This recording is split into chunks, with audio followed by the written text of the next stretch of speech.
quickly this mutates itself. And that's what they're tracking so very carefully. All right. I sat down with President Trump earlier this morning, and needed to talk about this. I started by getting his comments on the threat posed by the coronavirus, but many other topics were covered as well. Here we go. It's great to see you. Thank you for joining us again in Davos. We've done this before. That's right. I think it was a couple of years ago. Before we get started, we're going to talk about the economy, a lot of other things. The CDC has identified a case of coronavirus in Washington State, the Wuhan strain of this. If you remember SARS, that affected GDP, travel-related effects. Have you been briefed by the CDC? I have. Are there words about a pandemic at this point? No, we're not at all, and we have it totally under control. It's one person coming in from China, and we have it under control. It's going to be just fine. Okay, President Xi, there's just some talk in China that maybe the transparency isn't everything that it's going to be. Do you trust that we're going to know everything we need to know from China? I do. I have a great relationship with President Xi. We just signed probably the biggest deal ever made. Yes. In terms, it certainly has the potential to be the biggest deal ever made, and it was a very interesting period of time. Yeah, let's get into that. We got it done, and no, I do. I think the relationship is very, very good. Let's talk about Davos, because you were here 2 years ago. Even the New York Times, at this point, your favorite, acknowledges that the Davos elite are accepting that your policies are working and the U.S. economy is the envy of the world. In fact, the press coverage here is very favorable. You know what's going on back at home. It's all impeachment all the time. Did you watch any of it? I did. I watched. What did you make of it yesterday? I had a busy day yesterday, as you know. You were there. And we had the speech, and we had lots of meetings with different leaders, including Pakistan and other countries, in addition to businessmen all over the place. But I did get to see some of it. It's a hoax. It's a total hoax. How do you think it was a perfect conversation. I think the team was really good, and the facts are all on our side. The Republican Party has never been this unified. You saw that 195 to nothing, I guess, twice. In fact, we got 3 Democrats voting for us. That was with the House. Do you think there'll be witnesses, Mr. President? Or I really don't know. I think that if everybody tells the truth, it's perfect. But all you have to do is read the transcript. If you take a look at the transcript, and it's really 2 transcripts. It's, I had a first call, which was perfect, and I had a second call, which was perfect. Do you notice they don't mention the calls, though? They never mention the calls. They talk about everything but the calls. All they have to do is read the transcripts. I put it out all the time. The other thing is, speak to the president of Ukraine. He's been great, I have to tell you. And his foreign minister's been great. They constantly say there was no pressure. They don't even know what we're doing. They think it's crazy. So they got the money. In fact, they got it very early. President Obama gave them nothing. He gave them pillows and sheets and things like that, and I gave them tank busters. Now, it's a disgraceful hoax. Well, but we do it. We had a 4-hour show yesterday. Yeah. I don't even think the I word came up. What the CEOs you are talking asked me the question. No, I know I did. I know I did. You're my friend for too long. And I needed to ask it. And I needed to ask. That's why I did. But I really want to talk about what we're seeing over here. We came to Davos expecting to hear about this ESG, environmental, social, and governmental issues. We expected to hear about stakeholders versus shareholders. Right. We expected to hear about climate change. In 4 hours yesterday with the CEO of Bank of America and Schwartzman at Blackstone, all we talked about and all they wanted to talk about was the strength of the U.S. economy. It's the envy of the world. And I think if you have a strong economy, all these ancillary issues become easier to deal with. And I think even the Europeans, even the plutocrats of Davos, are now acknowledging that. Well, I appreciate that very much. We do. We have an incredible economy. The consumer has never been so rich. They're between the tax cuts and the regulation cuts. People forget about regulation. I think it might have been more important than the tax cuts. But we have a consumer in the United States that has never done so well. And I think we're really poised to have, I think we have tremendous potential. We're at a point where we've done so well. I think we're going to do much better. We have tremendous potential. So the market's up 50%, and we've talked about this before. November 9th is the date that you need to do it, not the inauguration. I just want to ask you, because we're starting to see this bandied about that, the re-expansion of the Fed's balance sheet. somehow correlates with the move in the stock market. Do you think there's anything to that they've primed the pump and some of the gains are not warranted by the underlying economy? Well, I think it's the opposite, actually. The Fed raised too fast interest. They brought up the rate too fast, and they didn't drop it fast enough. And that was that was a lot of increases, and it was a lot of increase. And I think it's really the opposite of what you're saying. Now they've dropped it, but it was very late. And you look at other countries where they actually have negative interest rates, negative in a positive way. I mean, they're actually getting paid. They make a loan and they end up getting paid. Are you hoping that it comes to that in the United States, that we get to negative rates? Because a lot of people don't think it's a great thing, and it hasn't worked well in other places. Do you? Well, they don't know yet. It's so new. I want to know who are the people that buy. Okay, who are the people that buy? And they invest in Germany and they end up getting, less money at the period of time. So I have to find these people. But no, if Germany, and we're the most prime in the world, we're the leader in the world, we have the dollar, and the dollar is very strong. A lot of things are happening. But, we're paying higher interest than other countries because of the Fed. If we were paying less, I would do it, and I'd pay off a lot of debt. Right. I'd do a lot of things. Is Chairman Powell out of the doghouse? Are rates where they should be? Are you satisfied with his Well, I don't want to talk doghouse. I wish he didn't raise the rates. That was not what I thought would happen. Are we at a good level now, do you feel? I think the rate should go down. Should go down further? No, because I think the dollar is very, very strong, and I think the rate should go down. We have a very strong dollar, and that sounds good, and it is good in many ways, but it's very bad in terms of manufacturing. I've created almost 700,000 manufacturing jobs. The past administration said manufacturing is dead, which I said, tell me about that. How do you can't do that. And we have had a tremendous success, but it's harder with a strong dollar. And I want this dollar to be strong. I want it to be so powerful. I want it to be great. But if you lower the interest rates, so many good things would happen. Right. And one of the things I do want to do is pay off debt. And we're poised for tremendous growth. It'll really kick in toward the end of this year, but we're poised for tremendous growth. Let me ask you about that. We came close to 3% last year. This year, lower, but we've had, obviously, the China trade war, which has been... We had many things. We did. Do you attribute the GDP at 2% to the Fed being tight for too long? Do you acknowledge that maybe some of the tariffs or some of the uncertainty engendered by the China trade war affected GDP? Well, it'll be higher than 2%. A lot of people are very thrilled with that. Me, I'm not, but we had a lot of bad things happen. Number one, the Fed was not good, as far as I'm concerned. And that was a big blip that should not have taken place. It should not have happened, but it's one of those things. But we have Boeing. We had the big strike with General Motors.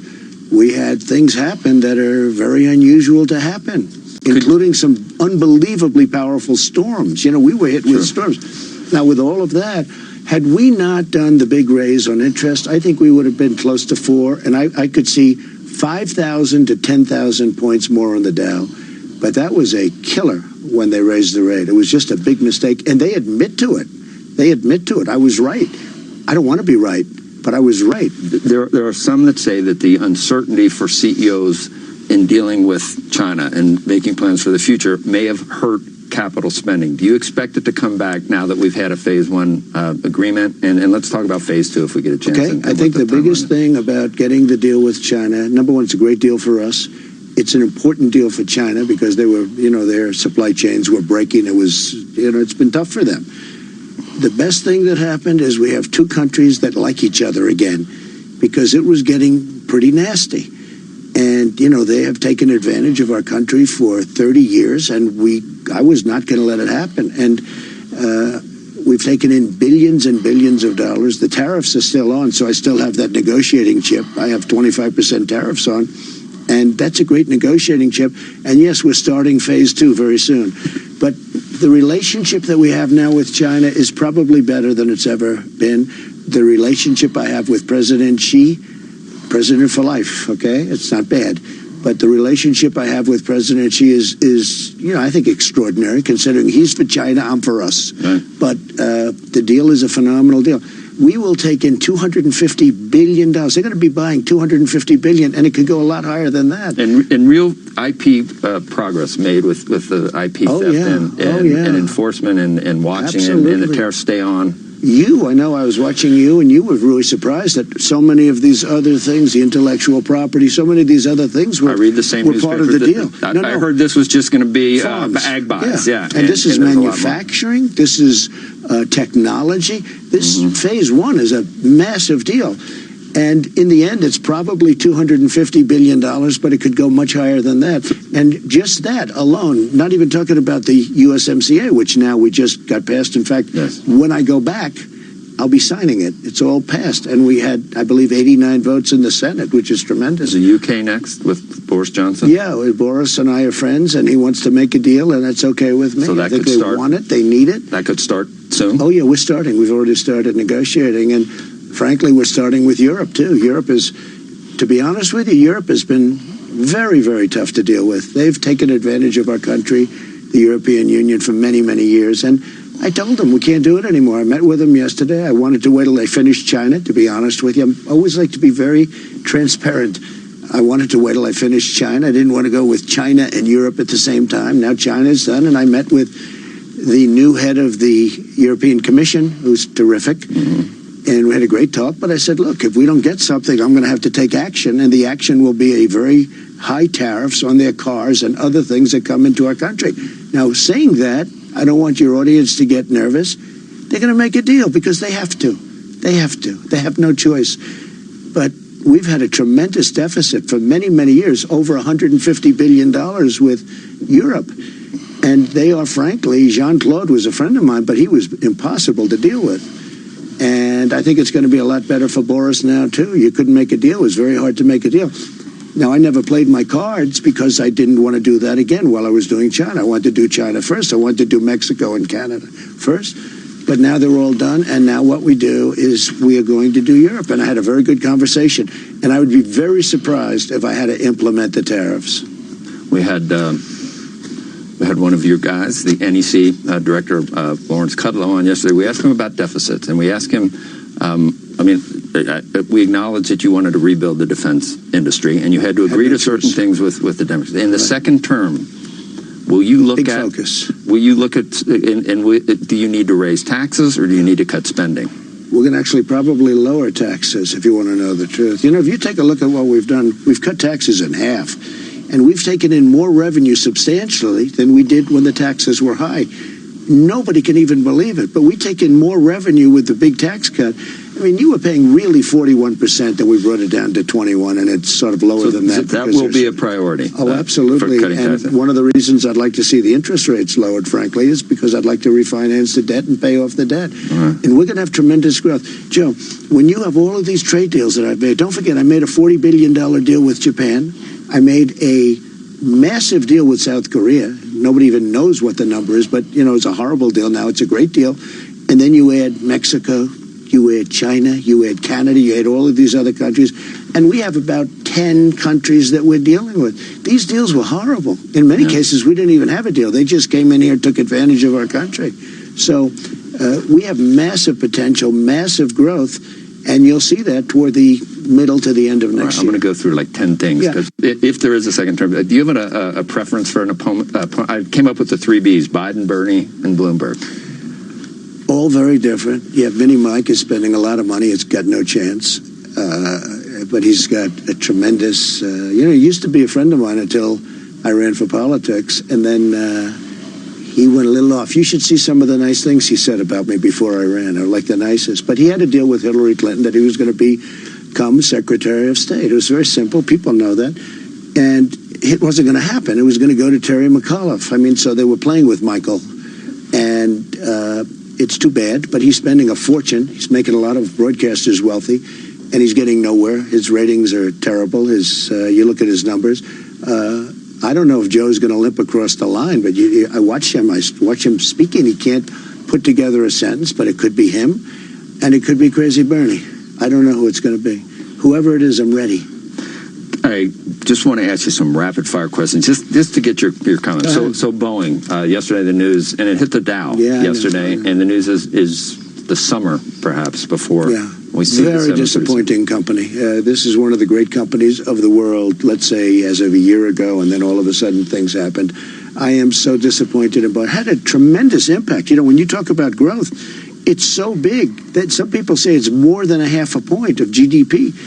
So Boeing, big disappointment to me. Big disappointment. Yeah. Apple, what do you think? Your friend, I like them a lot. I think we should do some encryption. I think we should start finding some of the bad people out there that we can do with Apple. I think it's very important. Frankly, I've helped them a lot. I've given them waivers because I want them. It's a great company, but it made a big difference. And, you know, they compete against Samsung, mostly Samsung. I guess that would be their number one competitor. That's from South Korea. It's not fair because we have a trade deal with South Korea, so Samsung would get the no waiver, and they would have to pay tariffs. So I did waivers, but I want them to help us a little bit. Apple has to help us, and I'm very strong on it. They have the keys to so many criminals and criminal minds, and we can do things. When they had the problem with the recently in Florida, I won't go into it because it's so horrible, right. But they could have given us that information. It would have been very helpful. Well, we don't need a backdoor way in getting into the wrong hands either. I understand. You know what? I understand both sides of the argument. And this one hurts relationship with Tim. If you're dealing with drug lords, if you're dealing with terrorists, and if you're dealing with murderers, I don't care. We have to find out what's going on. Can Facebook, Zuckerberg? Well, I met him and he told me that I'm number one in the world in Facebook. He sat down. He said, "Congratulations, you're number one." Now, I wouldn't be able to say that unless Should he stick to his guns with the political ads? He's getting a lot of fun. I'd rather have him just do whatever he's going to do. You know, he's done a hell of a job when you think of it, and he's going to do what he has to do. I heard he was going to run for president. That wouldn't be too frightening, I don't think. But he does have that monster behind him. But he said, "You're number one." And I said, "That's very nice. It's always nice to be number one." You know who number two is? Modi of India. Yeah. But he has 1.5 billion people. I have 350. So Modi, and we're going there very soon. All right, last but not least. And by the way, our relationship with India, and again with China, and with Japan, and with so many countries is better than it's ever been. Literally better than it's ever been. Tesla's now worth more than GM and Ford. Do you have comments on Elon Musk? Well, you have to give him credit. I spoke to him very recently, and he's also doing the rockets. He likes rockets, and he does good at rockets, too, by the way. I never saw where the engines come down with no wings, no anything, and they're landing. I said, I've never seen that before.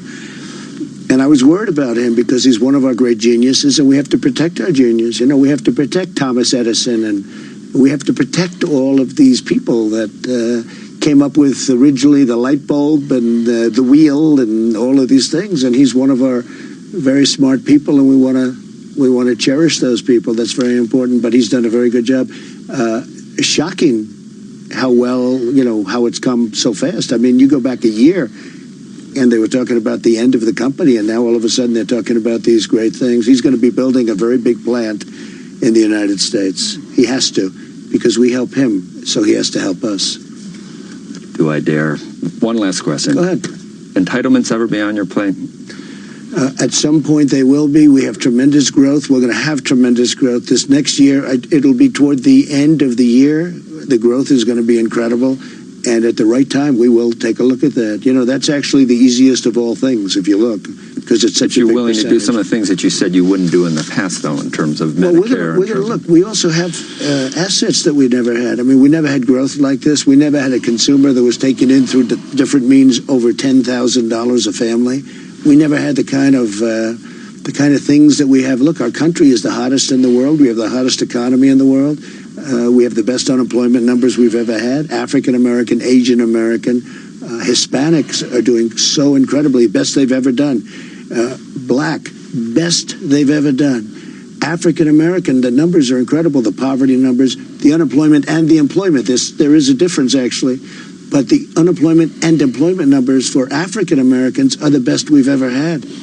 We just came up with a chart, and it was a very important number to me. African American youth has the highest by far unemployment, the best unemployment numbers that they've ever had, and the best employment numbers. Right now we have almost 160 million people working in the United States, and we've never even been close to that, Joe. All right. Safe travels on your way back. Thank you once again for meeting with us. Thank you very much. Thank you. Appreciate it. Great job. And I know you haven't gotten enough of President Trump yet. We're awaiting a news conference with President Trump that is expected to start sometime this hour. I think we've got a shot of the podium. I don't know whether we know exactly what the subject is going to be for the press conference. We don't yet. I don't know what he can possibly say that he didn't cover with you already, but... Exactly. Maybe he wants to talk about the interview or something, just how effective it was, and highlighting all these. Andrew, no. Anyway, we've got other. You're nice. You know, it's Davos. It's a kinder, gentler. We're all just trying to engage. It's collegial. Yes, it's collegial. Very much so. It's collegial because we all want better things for the world, do we not? That's right. We're trying. Yeah. Here's a man who's bringing us that. He is trying to bring us that, and we're going to talk to him about it right now. It's just been over 8 months since Uber made its public debut on the New York Stock Exchange.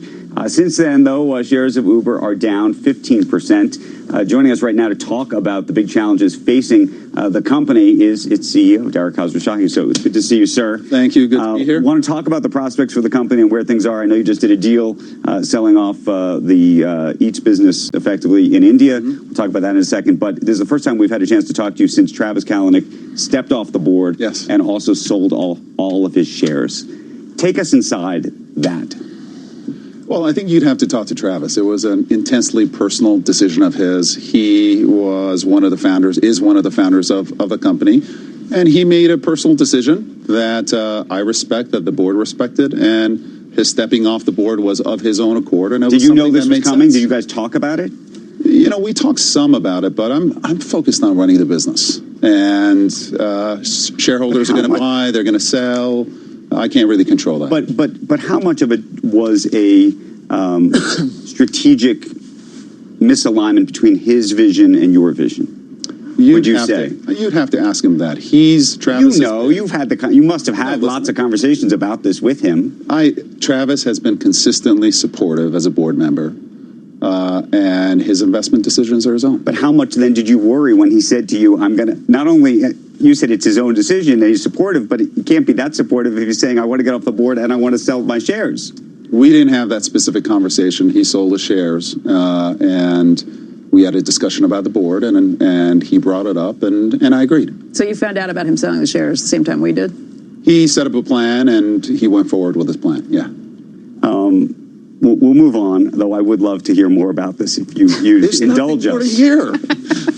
I suspect there is, but just nonetheless, help us with this.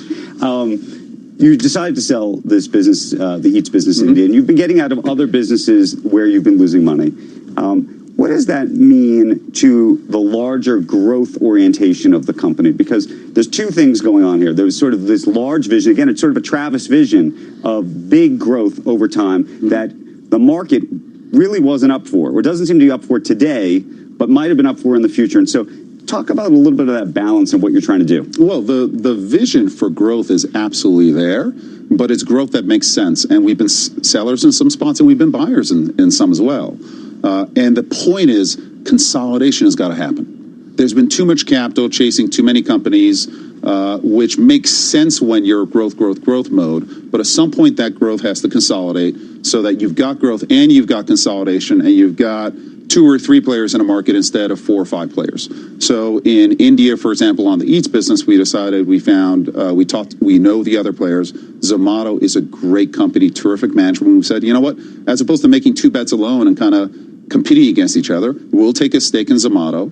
The Zomato business and our rides business now have a commercial agreement together, and we're going to be strategic partners, and we're going to grow through them in a way that makes sense, and that allows us to spend more of our capital against markets where we can be number 1 or number 2. So in Eats, we said we're going to be number 1 or number 2 in every market. Right. Otherwise, we're going to look to consolidate. But India is a huge market. Obviously, Travis made the decision years ago to get out of China. That's a huge market. And the reason I ask this is because so much of the conversation around Uber for so very long was not just that it was a ride-sharing company. It was going to be a global company that was going to fundamentally change the face of how things are transported. And the question is whether that vision, I don't want to say, has been diminished. Well, we are still in over 65 countries. We are by far the global leader in ride sharing. For example, actually in the Middle East, we were a buyer. Right. We bought Careem, and we're consolidating that market as well. So we're going to buy and sell We're in 65 markets on a global basis. We're the largest food delivery player globally, ex-China, by far.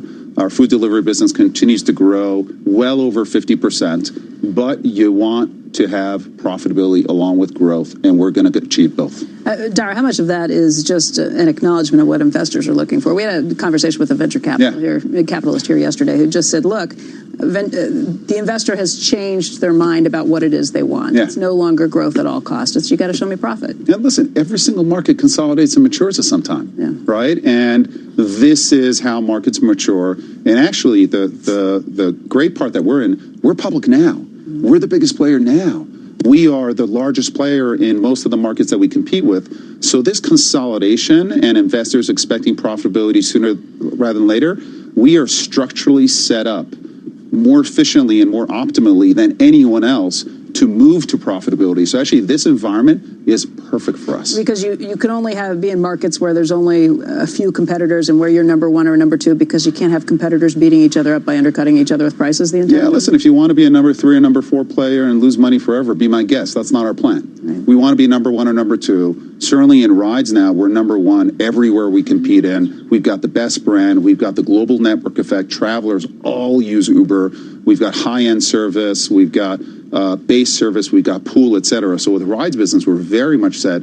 With the Eats business, we are going to be consolidating. And we're the biggest player globally, but we're not number 1 or number 2 in every market that we're in. And if I look at the chart of where we are in markets, more and more of those markets are getting to number 1 or number 2. And if we can't get to number 1 or number 2, we're not going to make money for our shareholders, and we're going to do something about it. If you're in 65 markets, let's say, with Eats, and how many with of them... Eats and rides. With Eats, okay, well, how many of them with Eats are you not in number 1 or 2 position right now? Like a year from now, what might we expect? We are number 1 or number 2 in the vast majority of our markets. I'll call it well over 80% in terms of gross bookings, and that number is going to increase.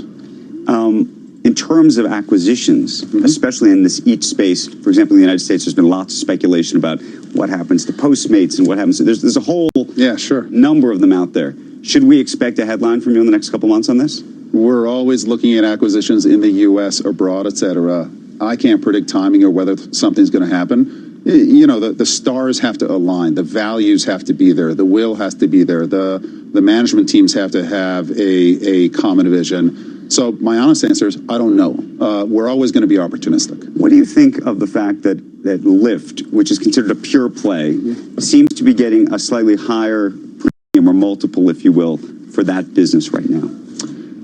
My competition isn't Lyft. My competition is car ownership.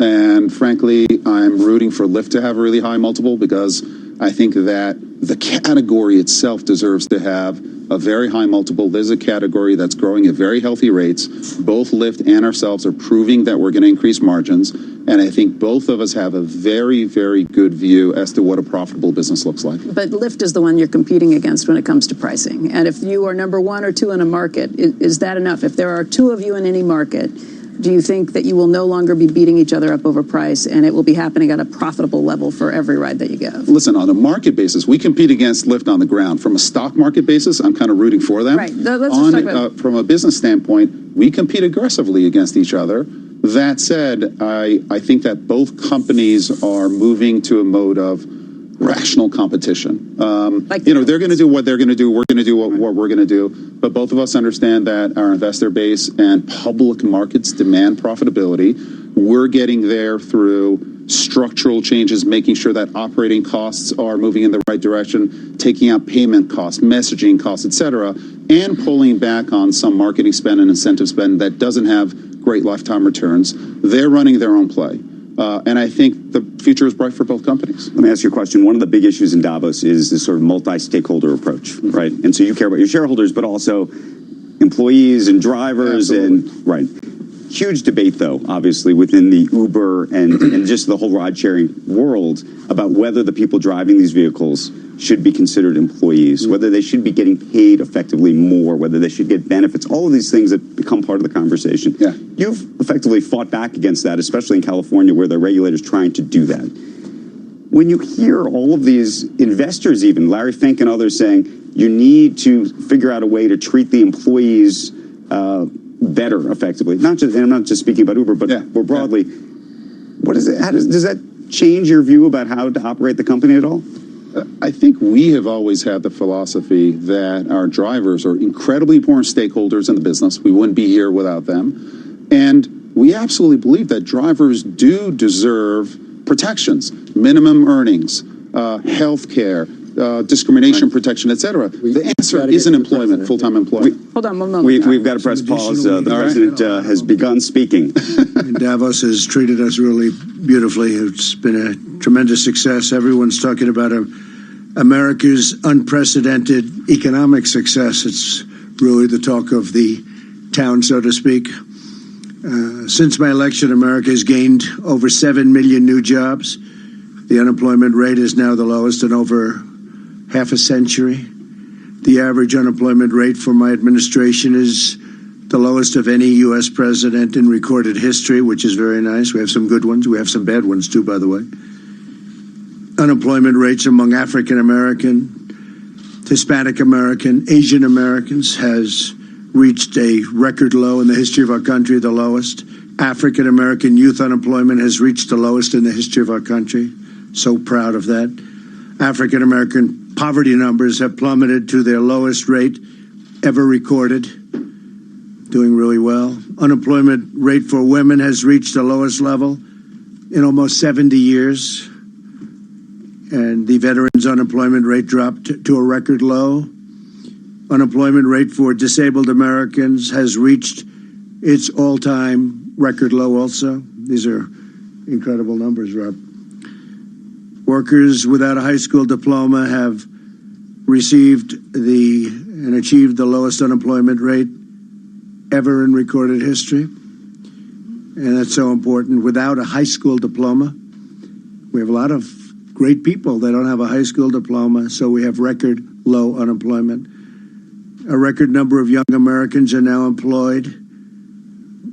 We have the highest number of people working in our country that we've ever had before. We've never had anything even close. We're almost up to 160 million. And we've lifted 10 million people off of welfare. And you know all about food stamps. We talk about it all the time. But millions and millions of people don't need food stamps anymore. It's not that we've lifted them off, which we have, but they don't need them anymore. They have jobs. They're doing really well.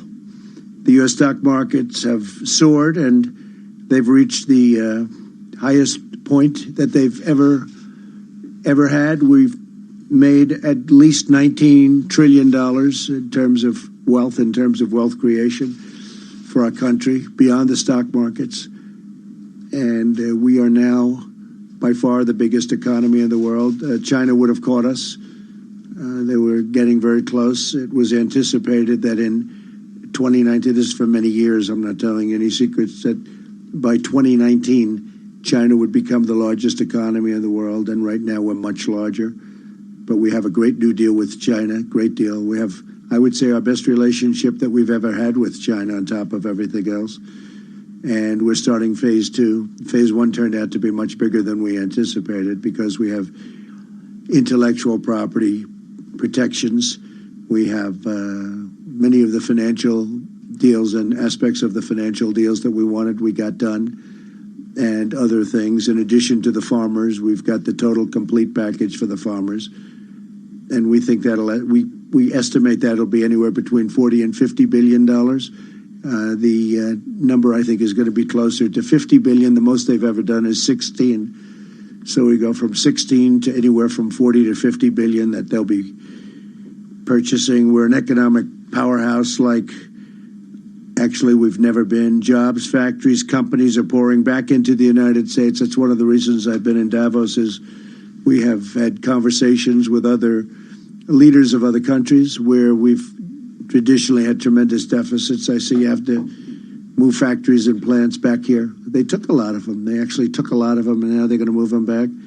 They're not going to move them back. The companies are coming back because everybody wants to be here. But the countries also understand that we have to balance out our trade, and we're doing incredibly well in that way. And one of the people that was very important for me to meet from the World Trade Organization is Roberto Azevedo, and he is a highly respected man. He happens to be this gentleman right here. I thought I'd have him say a few words, but the World Trade Organization, as you know, I've had a dispute running with them for quite a while because our country hasn't been treated fairly. China's viewed as a developing nation. India is viewed as a developing nation. We're not viewed as a developing nation. As far as I'm concerned, we're a developing nation too. But they got tremendous advantages by the fact that they were considered developing and we weren't. And they shouldn't be. But if they are, we are. And we're talking about a whole new structure for the deal, or we'll have to do something. But the World Trade Organization has been very unfair to the United States for many, many years. And without it, China wouldn't be China. China wouldn't be where they are right now. I mean, China, that was the vehicle that they used. And I give them great credit. And I also don't give the people that were in my position great credit because, frankly, they let that all happen. But the vehicle was the World Trade Organization. And Roberto and I have a tremendous relationship, and we're going to do something that I think will be very dramatic. He'll be coming with a lot of his representatives to Washington sometime, maybe next week or the week after, and we'll start working on it. So I'd like to introduce just for briefly Roberto and say a few words on behalf of the WTO, and then I'm going to introduce Larry Kudlow to say exactly where we are in terms of our economy. Some of you know, but we've had some tremendous numbers just over the very recent past. So please, Roberto. Well, thank you, Mr. President, and I think it's fair to say that we have been saying for quite some time that if the multilateral system, if the WTO is to deliver it and perform its role in today's global economy, it has to be updated. It has to be changed. It has to be reformed. This is an agenda that is squarely before members. I don't think anybody in Geneva misses the point. I think they understand that the system has not been functioning properly in many areas. That's something that we're trying to address. I'm very happy that in the conversation today with President Trump, he agreed that this is something that needs to happen. The WTO has to change. We are committed to effect those changes, and this is something that we're serious about. And I am going to be, together with President Trump, as soon as possible, discussing what needs to change, what needs to be effected in the WTO, and we're committed to doing that. And of course, I will be talking to all the other WTO members, making sure that they all understand that this is serious. This is a path that we all have to be on together if we want to make the WTO relevant and performing to today's requirements, frankly. So thank you very much, Mr. President. It's an honor to be with you and with everybody else. Thank you. Thank you very much. Thank you. Larry, please. Larry Kudlow. Thank you, sir. So I think we're coming into the new year with a lot of positive momentum in the economy. And again, I want to repeat what President's speech yesterday. These are transformational free enterprise policies, lower tax rates, across the board deregulation, energy independence, and breaking down trade barriers for better deals for exporting. Just recently, we've seen all the confidence surveys are strong. Consumer confidence, business confidence, small business confidence. The huge stock market rally, which continues, is, I believe, a sign of business and consumer confidence and predicting an even stronger economy in 2020.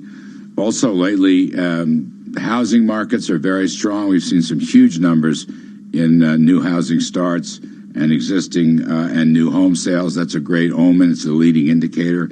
And even with softness in manufacturing last year, we're seeing now the IHS market surveys for PMI manufacturing. All right, we've been listening in to Larry Kudlow, the National Economic Council Director. Before that, you heard from President Trump, who had been talking about what he's been seeing here earlier, just the U.S. economy, how strong it's been headed, also making some comments about how the WTO has been unfair to the United States. Let's get more reaction to what we just heard from President Trump.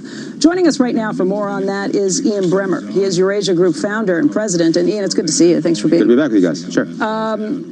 A lot of what President Trump said yesterday being echoed just now, but the WTO comments are interesting. Now that he's got the Phase 1 deal signed with China, turning his focus not only to Europe but also to the WTO. What do you think this means? Well, he's obviously not happy with Europe. He made that clear in the private dinner he had last night with, I think, 25, 30 European CEOs. They separated it from the American CEO meeting this time, going particularly after Macron and Merkel, and also the EU's not treating us fairly. We need to be focusing more on trade. So, I mean, clearly of all the places where he feels like he still has more wood to chop, that is the orientation. But this was largely a victory lap for Trump. I mean, I was with Jared yesterday. He showed me an email circulating around the White House with 8 different sort of victory points that the White House is on target with now. Some of it's economic, some of it is Iran and taking out the leadership of ISIS, some of it are these trade deals, USMCA and the rest. And Trump exaggerates a lot when he comes out with the facts, and people were circulating and fact checking him yesterday. But the reality is that Trump's message today resonates an awful lot more with many of the attendees at the WEF than many of the alternatives do that are running against him back in the States. And Andrew, that was the point you made yesterday in your column in the New York Times. Just this concept, and I don't know if you agree or disagree. When President Trump was here 2 years ago, people called him the anti-Davos man. Yeah. But in many ways, he sort of turned the whole construct upside down across the world now, and that he's become, in his own way, the new Davos man, which is to say that the people here actually, mostly maybe American CEOs, but they're very, very pleased with what he's actually done. And I think have been surprisingly pleased, right? Because from a style point, Twitter, everything else, they're not happy with that. But when they actually look at the results, they're happy. But let me put it a slightly different way, right? Which is that this is the 50th year anniversary of Davos. And for 50 years, basically, the agenda of globalism and globalization has been moving forward without a lot of pushback. Suddenly, there's a lot of pushback, but it's not from Trump. The pushback is coming from 2 different groups of people.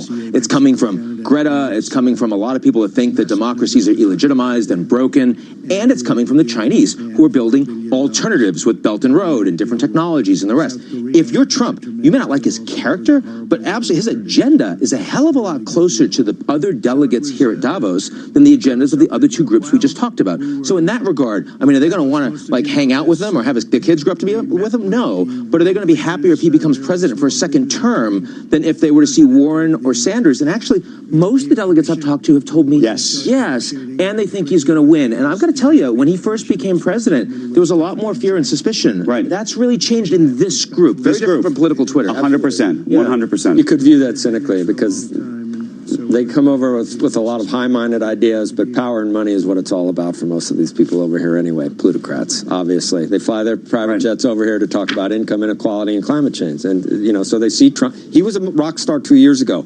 Mobbed. But here this time it is different. He's mobbed, but it's not the eye rolling. They're playing the music out. But what do you make though of the hypocrisy of all of the CEOs that come here and talk about sustainability as the single biggest issue in their life, and then they talk about loving Trump, who obviously has a very different view of that issue? There's no question that for most of the CEOs that are here, sustainability is still more of a box-checking exercise than aligned with their core business principles. Having said that, this year, when I see Larry Fink and I see Satya Nadella, I actually see money being moved in a way that will matter for both of their industries over the next 10 years, because they see the world's changing, not because they've suddenly become altruists overnight. But there's no question that if you compare Greta with Trump and you ask, for the 2,000 plus delegates that are here, who is their agenda more aligned with? It's not close. You've got to be kidding me. And people should be aware of that aren't to Davos. Important for them to know that. Ian, great to see you. Thank you for joining us. Great to have you. Still to come this morning, IBM reporting better than expected earnings, also revenue. The CEO, Ginny Rometty, will join us to talk about Big Blue's big quarter. Before that, though, we'll be speaking with another Dow component CEO, JP Morgan's Jamie Dimon. A reminder, by the way, you can watch us or listen to us live on the go on the CNBC app. Squawk Box will be right back.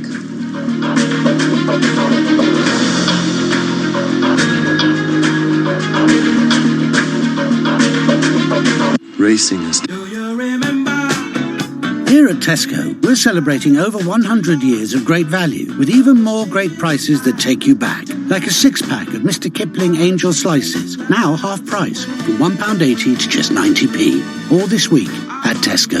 Selected larger stores subject to availability. Offer ends 27th of January. Welcome aboard Europe's 169th safest airline. You were like my 169th biggest crush in school. Your total body age is 169. The number 169 never screamed glamour until now. Get the Toyota Aygo X-Play for only £169 deposit, then £169 a month with 0% APR representative. Just go. Aygo. 0% APR representative on new sales of Aygo X-Play over 48 months. £169 per month. Customer deposit of £169 when proposed and approved via Access Toyota by 31st of March 2020. £3,311.25p optional final payment. Subject to status to over 18s. Indemnities may be required. Conditions apply. Toyota Financial Services.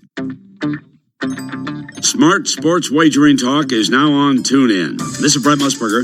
The Better Network is now on TuneIn. Search BETR. Be better informed. Be better prepared. And remember, cash and tickets is what it's all about.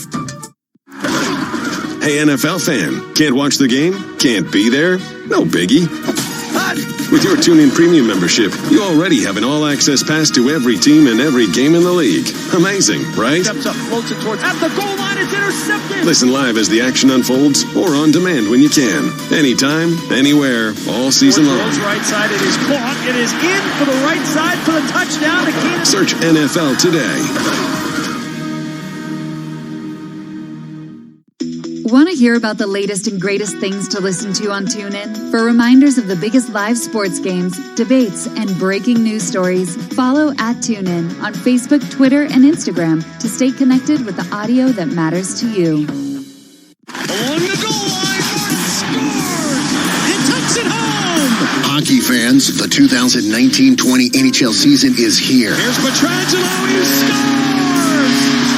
Hear the action live on TuneIn Premium. And a move, and a shot, and he scores! From regular season action to the All-Star Game and through the Stanley Cup in June. Hear the home and away call for every game, for every team live. At home or on the go, never miss a game with the NHL on TuneIn Premium. Upgrade today. Are you curious what others are listening to on TuneIn? Head to the trending section under Browse to see the most popular stations and podcasts among TuneIn listeners right now. Check it out. You might just discover something new for yourself.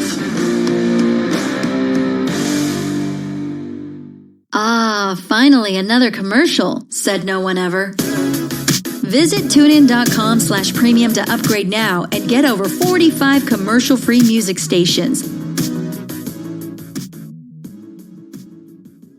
You love TuneIn for live breaking news from CNN, MSNBC, Fox, CNBC, and more. But when you can't catch your favorite show as it airs, it might just be a click away as a podcast. Search your favorite news station to explore all the on-demand news shows on TuneIn. Pascal gobbles up the rebound and slams it down. Catch your favorite NBA team right here on TuneIn. A step back, deep three is up and in. Search NBA on TuneIn and hear all the action. The NBA lives on TuneIn. Welcome back to Squawk Box, everybody. Cybersecurity is a growing concern for CEOs who are spending more and more money to protect their networks. Palo Alto Networks is one of the leaders in the industry working to try and reduce the threat of cyber attacks.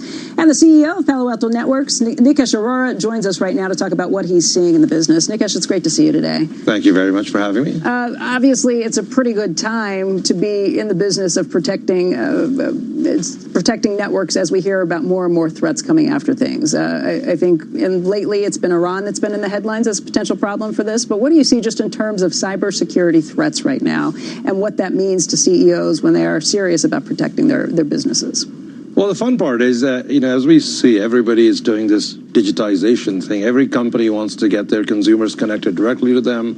Everybody's trying to go to the cloud. There's a huge technology transformation going on, not just people going to the cloud, but also every company wants a live interaction with their consumers in some way, shape, or form. So in the industry, we call that the attack surface is magnifying 10x in the next few years because everybody wants to be directly connected, whether it's you and me on our apps, whether it's our cars, whether it's smart cities, everything's going to get connected. The more you get connected, the more attack vectors get opened up, the more the need for security. And I think the next global engagements and wars can happen when people are sitting remotely somewhere else and being able to tamper with your systems and actually having to launch a physical attack. So you can launch a cyber attack from very, very far away. It'll take you years to figure out who was responsible, and that's enough to cause chaos. and there's no solution in sight if you can't secure yourself. Having said that, the last that you kind of dealt with Wall Street on this was back in November, where you lowered guidance for the year. And I think it was uncertainty on the global scale, maybe some CEOs that were a little reluctant to spend money. I realize you're in a quiet period, that you are reporting very soon. We did talk with Chuck Robbins yesterday of Cisco, which is in a very similar position. They said the same thing in November. I guess my question would be, do you think CEOs in that sense of uncertainty, is that clearing up at all at any point? So just to clarify, what Chuck's guidance is different from ours is what we did in November was we increased the long-term sustained growth rate guidance for our business. And we said we're going to invest more. Hence, we took down the earnings per share guidance for the next few years, saying we're going to invest back in the business because it's a huge growing market. We need to grow faster. I would think that's the type of thing that investors actually want to hear, that you're investing right now. Yes, and I think our stock has shown that people are more interested in the long-term sustainable growth rate as opposed to trying to milk profits in the short term. We've talked about this before, but I wonder whether your view of this has changed in the past 12 months. As you're seeing AWS and Google Cloud and everybody else try to build more and more functionality, security components into the quote-unquote stack, how you think about that? There's obviously big questions about antitrust and whether some of these functions and software effectively are putting people out of business, what that means to your business. So 12 months ago, we had a nascent cloud security business. Now we have a more robust cloud security business. We think we're the number one in cloud security. And I was petrified of the idea of Google and Amazon and Azure building security into the stack. Funnily enough, about a year ago, you talked to customers saying, we're going to the cloud. Now you talk to customers saying, we're going to the cloud, we're going to more than one cloud. The moment customers want to go to more than one cloud, they need a solution which can work across clouds. So the specific security stacks that Google, Azure, and AWS are building, which are great, are very relevant for people going to just that particular cloud piece. But we see a multi-cloud hybrid world where you're going to have to be able to work with either something in your own on-premise, in a hybrid data center, something in AWS, Azure, GCP. So we feel really excited about this multi-cloud scenario. Do you think it's a problem from a regulatory perspective, given the types of products and functionality that these big giants are adding to their services? If the Department of Justice called you, what would you tell them? Look, it's impossible for them to sell you a cloud-hosted platform without taking care of security. It's like, it cannot be your responsibility only. They operate in a shared responsibility model where they take care of your data center equivalent of cloud security, and then you have to figure out how to secure applications on top. There's enough players out there who are participating in that upside. So, before we let you go, and I know we have to go, I just want to ask you about SoftBank, given your previous experience with Masa-san. And WeWork, I know that was a transaction you were not a fan of. What do you think's happening to SoftBank? Are we going to look back at the Vision Fund as a great success or one of the great failures of our time? Rumor has it Masa is in town. That's a phenomenal question to ask him. Should get him on here. You think he's in Davos? I think so. Yeah. Okay, I had heard that he was canceling his plans to be here. So maybe you know more than I do. You may know better than I do. Okay. Nikesh, thank you very much for your time today. It's good to see you. Thanks. Likewise. Who I believe. Anyway, coming up, more of my interview with President Trump as he comments on many things, from the coronavirus to Boeing to Elon Musk. And J.P. Morgan's Jamie Dimon, Morgan Stanley's James Gorman will be here in the next hour to discuss the economy, the Fed, and more. Coming right back, but this is a special edition of Squawk Box live in Davos, Switzerland, and it's 4 hours. So we got that going for us. Tune in. Boredom, fitness enemy number one. So don't just run. Run. Mix it up. Skip. Run. Skip. Run. Give yourself a lift. Mix it up. Lift. Mix it up. Run. Lift. Splash. Skip. Lift. Run. It's crunch time. Skip. Mix it up. Run. Mix it. Add a boxing class. Skip. Run. Splash. Skip. Run. Mix it up at Virgin Active and get stronger, fitter, faster. Join now for 12 months and pay nothing until March. T's and C's apply. Run. Mix it up. Skip. Mix it. Run. Mix it.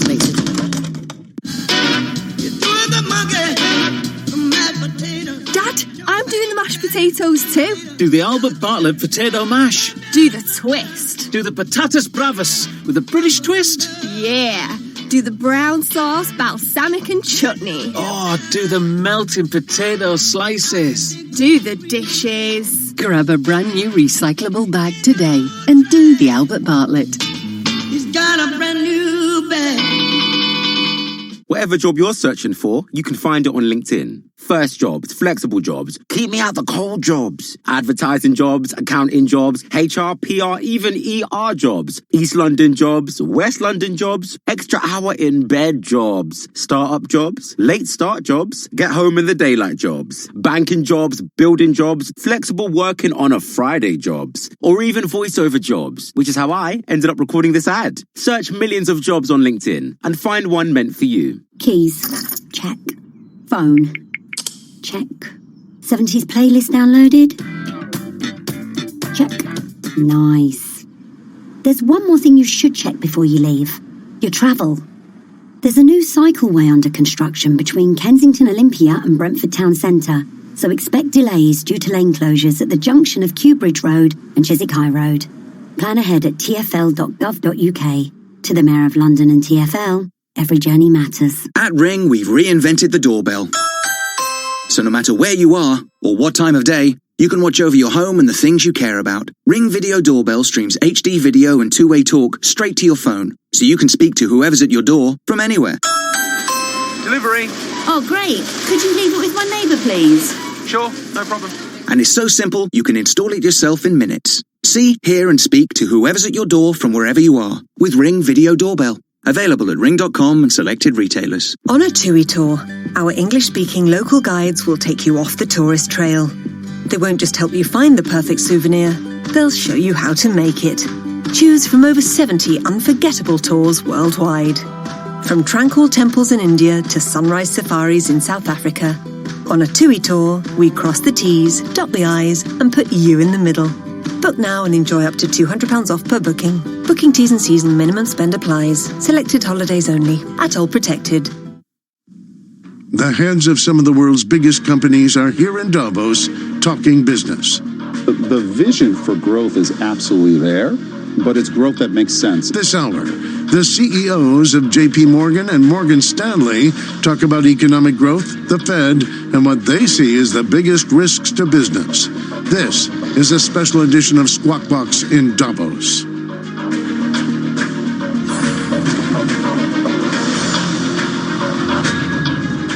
Good morning and welcome to Squawk Box right here on CNBC. I'm Andrew Ross Sorkin along with Becky Quick and Joe Kernan. We are here in Davos, Switzerland this morning. Take a quick look at U.S. equity futures at this hour. Let's show you what's going on ahead of the market open 2.5 hours from now. Dow looks like it would open up higher, about 111 points higher right now. NASDAQ up about 54 points, and the S&P 500 looking to open about 12 points higher. Joe.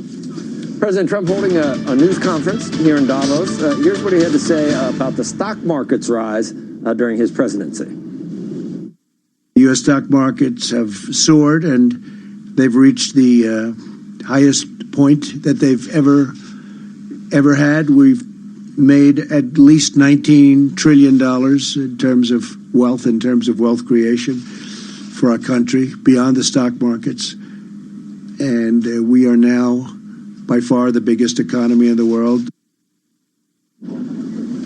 For a reaction to the president's comments, the state of the economy and the markets and much more, we are joined by Jamie Dimon. He is JP Morgan Chase chairman and CEO. And Jamie, it's great to see you today. Happy to be here. One of the stocks that has helped fuel that rally has been JP Morgan. I know you guys are just coming off your most profitable year ever.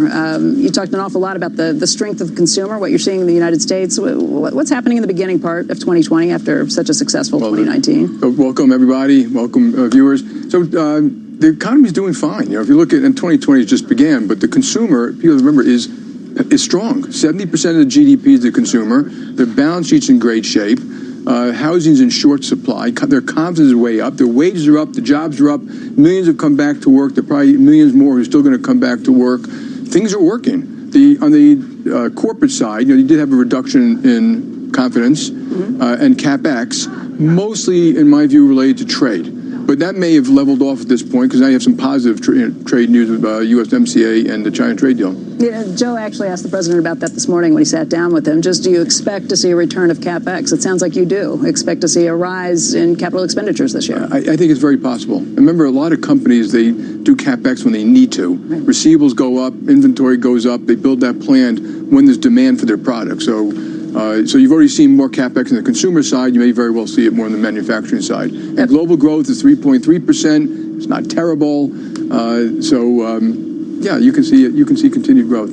Part of the reason that you had such strong revenue last year, in part, was because of what happened with trading revenue. It rebounded pretty sharply in 2019. How are the markets feeling to you right now? How do things look? They're fine. I mean, that trade is actually not that big a part of it. We're up across the board, and we look at more things like number of customers, satisfaction, number of accounts, market shares, which is what we try to drive all the time. But the markets right now are fine. I mean, they're in a Goldilocks place. I was going to say, fine. It sounds like it's almost underselling it when you look at new records that are being set every day. Yeah. Do you have any trepidation about anything you see here? The only thing I have trepidation about is negative interest rates, QE, and the diversion between stock prices and bond prices and yields and stuff like that.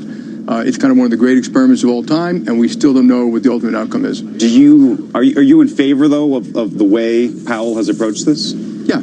And do you think that he's responsible in large part for this? Do you think it's fiscal policy or monetary policy that's created this Goldilocks period? I think it's a little bit of both, but Goldilocks has two sides to it. So, but I also think that we have to have coordinated fiscal monetary policy and regulatory policy. You see China do that. In the United States, you don't see it so much. You know, industrial, regulatory, fiscal, if you want to kind of grow faster and not cause some of the problems that could be caused by rapidly rising rates or something like that, you're going to need both. And you're going to need it globally. That sounds like you don't think the Federal Reserve should operate independently from the White House and the presidency. They could be completely independent. That doesn't mean they can't be coordinated. So that if they feel that if governments do X, they will be very comfortable doing Y.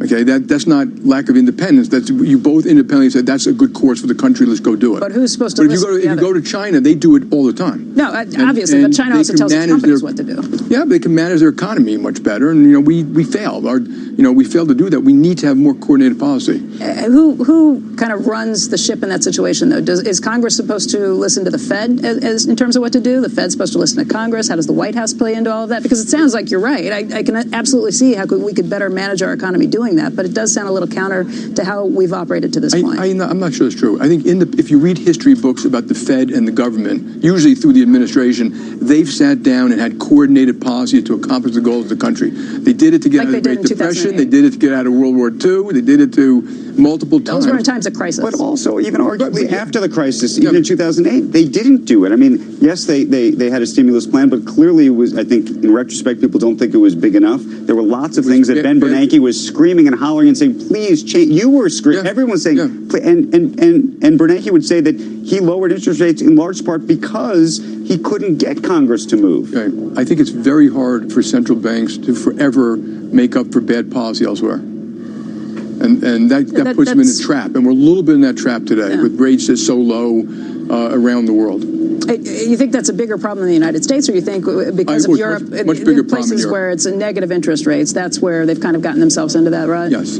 I mean, did you know anyone who's actually bought a negative interest rate bond? No, that's what President Trump said this morning. Was that in your interview with him? Or is it? Yeah, because the buyers are central banks and certain banks, insurance companies that have to, or index massive mutual funds or passive funds. I would never buy a negative rate bond. Why would you? Not unless I was forced. Hold my money. But in history, whenever you've seen something like that, it doesn't necessarily end well.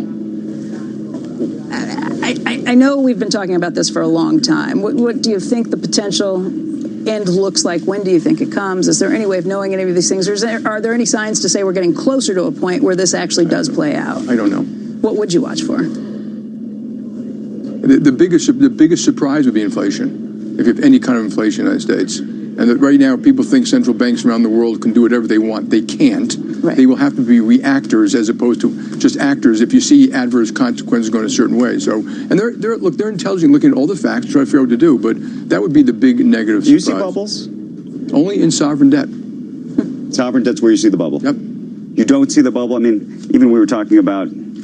We had Uber on, a lot of these private companies. Is that a bubble? It's not a bubble because those are in total, they're not that big. And yeah, some are overpriced. We've always had overpriced companies in life, and stock prices are at a high, but those prices can be justified if you have a growing economy. We've had 11 years of growth. Australia has had 28. 28. I'm going to take this out. That's my, if I try to really be, half full and optimistic, it's that true, here we are at these rates that seem like they're not normalized and they don't seem appropriate. It's beeping is why I took it out. They don't seem appropriate for where unemployment is right now, the rates where we are. But if inflation really is low because of technology and innovation, why not, in an expansion, leave rates low, let corporate earnings catch up with where stock prices are? Maybe these stock prices aren't just following accommodative Fed and central banks up. Maybe it's more than that. Maybe it's justified. Maybe it's not just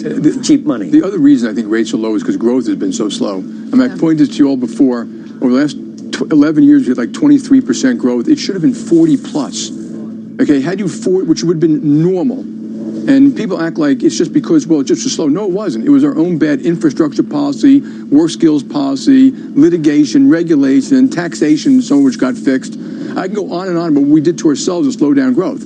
Slow growth means you have less need for capital, lower rates, slower growth, lower wages. We need a growth strategy, which is why you say fiscal. It's not just spend more money. Right. Do the things that create more growth, and then acknowledge that we can help. But what do you do in a country that is clearly politically so polarized that virtually nothing gets done? Right? That's the fundamental question. Well, they've gotten some things done recently. They did do a budget deal. They got USMCA done. They got the China trade deal done. They got tax reform done. They've got a lot of regulatory reform done. But look, if up to me, I'd make Congress compromise. Any way you can. I think it's absurd in a democracy that your starting point is you won't compromise. That is what a democracy is. That we don't completely agree, and then we find a way. Okay, well, I'll do this for you, and you do this for me. Now we agree. You just listed a number of accomplishments by the administration. One of the things we've been talking about for the past 2 days is just how the Davos community, in large part, has been, dare I say, surprised. 2 years later, 3 years later now, because when he first came into office, there was such trepidation, there was such anxiety and worry that the economy wasn't going to go up; it was going to go down. Right. What do you think everybody got wrong? Your piece. Your piece in Time that says, unless we change capitalism, we might lose it forever. That's the headline they wrote. No, the headline is always not the accurate thing. So, what did we get? What did we get wrong? Yeah, that good policy matters. Good government matters. We don't build infrastructure. It takes us 10 years to get the permits to build a bridge. Half the kids in inner city schools don't graduate. Litigation costs 1% more in our country than all other countries. Healthcare is 19% of GDP. Our competitor countries are 9%. I go on and on. Immigration. If we had an immigration bill, it would be 0.2% a year of more growth. And so we haven't done these things. That's why. I don't China or trade or technology. I think it's the bad policy that's been effectuated in the United States. You've seen similar things in Europe, by the way. And fortunately, you have Macron trying to change it. You need labor flexibility, you need innovation, you need positive capital, you need all these things to have a vibrant economy, which is good for everybody. As a CEO, and the politicians should focus on that, in addition to focusing on who's left behind, because you have more wealth to take care of everybody if you have a better growing economy. You've long said you were barely a Democrat. I think you said that here many, many years ago. You look at this election. Is there a Democrat you like? Yeah, I like a lot of the moderates. I'm not a socialist. I think capitalism is the greatest thing that ever happened to mankind. I think people who haven't read the history books about socialism really should. I think we got to educate our younger kids. Freedom and free enterprise are inextricably linked. They are not different. I mean, you can't tell people where you can work or how you're going to work or where you're going to. Free enterprise was the pursuit of happiness. And, once you have governments taking control of businesses, it ends up in corruption in Venezuela and it arose over time because companies get used for political purposes, not to give you great products and services. Does that mean companies are perfect? No. If it's Trump and Bernie or Trump and Elizabeth Warren, what do you do? That does not mean we can't acknowledge that some people are left behind. I've already mentioned inner city school kids. I think wages need to go up to the lower end. I'd be in favor of a lot of the business roundtables in favor of increasing their income tax credit, get more money into the hands of people who to give them more of a living wage. I'd be in favor of universal health care if it's properly done. I'd be in favor of, but the other thing is properly done. That's a big caveat. You could design these things badly or well, and we've just gotten really bad at designing them well. Jamie, you just listed a laundry list of things that you think government should be doing. I think you've gotten a little bit impatient, waiting for them to fix it and do it better. You've gotten impatient, and as a CEO, you've kind of taken matters into your own hand. I'm thinking of Haven, the healthcare initiative that you at JP Morgan, along with Berkshire Hathaway and Amazon, have been working on. Do you have any updates there? Anything you could tell us about what's happening? I really don't, because it's still nascent, and we're just doing some test experiments and big data. But I think the Business Roundtable, which I'm not the chairman anymore, is attacking these issues head on. Work skills, like how you can get into cities and get kids more trained for jobs, either out of high school or out of community college or certified training. Infrastructure, they've got programs for infrastructure and immigration. If you went to the BRT site, these things need to get done, and they'll be much better for America. The BRT supported raising the minimum wage. The BRT supports expanding the earned income tax credit, both of which would get wages to the lower paid, and then giving them opportunity, like through schools and education. And those things work. They're known to work in any country that's ever done them properly. They work. And then you have a more equitable society. You got to match the skills. You got to match skills with where the job. You got to match skills. And we have a whole bunch of more stuff coming out and things like that. And then with 3.5% unemployment, you match the skills, and then you get organic wage growth, which we're already starting to see. It's much higher than it was for the past. I think that the bottom quintile, the bottom 10%, it's up 8% for 2 years in a row or something. Right. You are seeing what we typically would see in a recovery. It just took a long time. That's because it was a very slow recovery. What you don't see with crappy policies that lock the Fed in at zero, and it exacerbates the income inequality, and that's what we saw prior to this. Yeah. There's lots of reasons for that.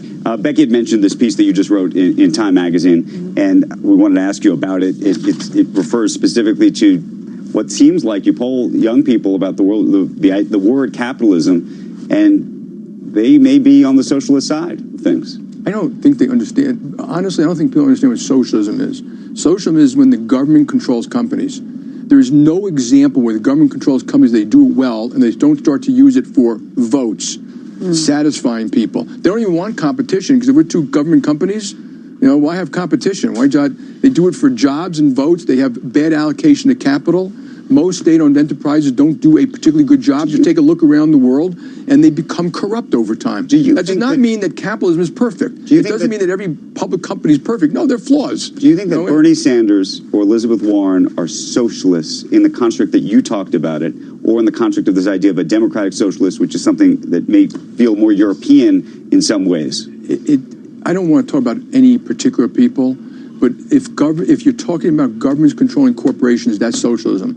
You can do it in a small way, or you can do it in a big way. The small way is to put a commissar on your board. Remember the old Russian commissars? That's all. They're just going to sit in the room. Or do it through regulatory or stuff like that. The other way is that they actually own the company. And, that's where, if you look at all these other countries, they start to take over the oil companies, and then the steel companies, then the utility companies. And the banks. And the banks. And then the banks start making loans not to a good company, not because they're properly allocating capital to its highest and best use, but to keep that factory open, the bridge to nowhere, to make sure the mayor doesn't lose jobs in his town. And once you do that, you will have an eroding society. And having settled that, that doesn't mean that when I listen to people talk about a society, that things need to be fixed. They do need to be fixed. Inner city schools, infrastructure, education, healthcare. We could fix all of those. What'd you make of a capitalist society? What'd you make of Larry Fink's letter last week? I read it, and actually we've done a compare side by side. I think it's fine. I mean, you guys, everywhere you go, climate. Climate is a real issue. I think most people want to be part of the solution. We are green. We're going to be 100% green ourselves this year. We're doing $200 billion of green financing, probably going to be increased sometime this year. We only do responsible financing to companies. We don't do mountaintop removal. We don't do dirty coal mines. We're not doing new coal power plants. But you need a transition. At the end of the day, what the public has to know is you can yell and scream all you want at private enterprise. You need government policy. Government policy, good government is the only thing that globally will solve this problem. And at the end of the day, you need a carbon tax. And there's a great thing called the carbon tax, the carbon dividend, where it doesn't get sent to Washington, it gets sent back to the people. And then you just start buying things and doing things that make more sense. Get a small car, or get windows that block out. So then, does it make sense for companies like Microsoft to announce their own plans around trying to be carbon negative, or trying to run internal expensing around carbon? I think it makes sense for people to show their intent and to want to do a better job and to say it's important. Is that real? Is that virtue signaling? Is it marketing? It's not going to solve the global problem. Okay, you've got two countries which are growing the pollution dramatically. I'm not against them, but India and China. America's already coming down 20% over the last 15 years or something. You will not solve the problem without real government policy. So I appreciate all the people who say stop doing this and stop doing that, and all that happens is if you stop financing this dirty coal plant, someone else is going to come and finance it and make a lot more money than you, because the world needs the energy. What you need is policy, R&D, government, a carbon tax. The citizens of the world have to take a vote at that level, understand it's going to have some sacrifice and thing. So you would advocate for a carbon tax? Absolutely. Just to be 100% clear? Absolutely. With the carbon dividend. With the dividend. That means, paid back too. That means you all Carbon dioxide.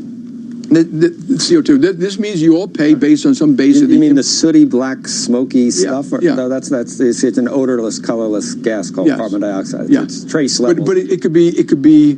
What about clean water? What about particulate pollution? What about chemical waste? What about what we've done with strip mining? So all those things are okay too? How about clean water? Well, most of those things are being cleaned up. So no, not really. We're a little bit focused on all of this gobbledygook that you were just telling me about. I don't know, carbon zero. I would look at carbon a different way, Joe. Carbon dioxide. I would look at carbon a different way. There is a risk that something is going terribly wrong here. We can handle that risk today and rather painlessly if we do it right. That's what we should do. We need to decide what the problem is, whether it's causing slight warming of 0.8 of a degree Celsius, or whether it's causing every single adverse weather event that's been occurring on its own for 4 billion years. I understand that. More snow, less snow. More drought, less drought. More flooding, less flooding. I'm not earthquakes. Forget all that. Well, that's what they equate it to now. That's so people can get noised about it. But if we have a CO2 problem in the air, which is hurting the world, and then most of the scientists say that, my view is as a risk mitigant, we should say if there's a chance it's bad, we should do something about it now. Not if it costs $30 trillion. You can do it cost-free. That's what I'm trying to tell you about carbon tax. That you pay, you all pay carbon, it goes into a bank, you get it back. Oh, I understand. I understand. But I mean, there is a certain amount of carbon carbon dioxide. It's going to be released for years, and whether you balance it out and do your carbon offsets and feel better about your your G650, whatever you came over in, fine. But Can I just tie it back to where we started this conversation? You mentioned risk mitigation. That's what you do very well. When you look out there, what are the big risk factors? Since we just had a phase 1 trade deal signed with China, and since we kind of know where Brexit is headed at this point, what are the things you're kind of watching? Yeah, well, cyber is a big one. Okay? I mean, you look at our systems, vulnerability to cyber, and that could be banks or water or grids or you name it, I'd put up there. I'm not going to talk about geopolitics because that's kind of always noise. That can always cause something that we don't fully understand today. I put the QE as one that it just is in the back of my mind. It's such an abnormal situation. It's been going on for a long time. We don't completely understand why or the cause of the effects, and we may not know for another 10 years in this particular one. And then good policy. I mean, I get frustrated that we don't have better policy around the world, and I applaud the politicians who are strong enough to get up and fight for good policy, which doesn't always sound like it's good for the citizens, but it is. And like President Macron, I mean, I think he's fighting the fight to get France growing better. Jamie, I want to thank you very much for your time. It's always a pleasure seeing you, and we love this interview here in Davos, so thank you. You're very welcome. Jamie Dimon. Thanks, Joe. Yeah, appreciate it. When we come back, President Trump's comments on the coronavirus, the threat and how it's being handled at the federal level. Plus, Morgan Stanley chairman and CEO Jim Gorman, he'll join us to talk about the market's record run. Squawk Box will be right back. Time now for today's Aflac trivia question. In 2009, which company beat General Motors as the world's largest automaker? The answer when CNBC Squawk Box returns. Coach Saban convinced us. When it comes to music, I've heard it all. Pink Floyd, Sean Paul, Slipknot. But in the Which Test Lab, hearing isn't enough. When we test headphones, we really listen. Not just to the music, but to the stuff that gets in the way. The traffic, the chatter, all that. Mind the gap. We simulate the loudest commute to find you the headphones that cancel out the noise. So you know we're only recommending the best. Which tests harder so you can buy smarter. Visit which.co.uk. Keys. Check. Phone. Check. 70s playlist downloaded? Check. Nice. There's one more thing you should check before you leave. Your travel. There's a new cycleway under construction between Kensington Olympia and Brentford Town Centre, so expect delays due to lane closures at the junction of Kew Bridge Road and Chiswick High Road. Plan ahead at tfl.gov.uk. To the Mayor of London and TfL, every journey matters. Hello, I'm here at the Race for Life 5K, joined by Jackie Clark. Jackie, what would first place today mean to you? I think you've got the wrong race, love. This is Race for Life. This is about beating cancer, not getting a gold medal. And how did you train for this event? I just turned up. It's a walk in the park, literally. Why aren't you doing it? Trainers on, let's go.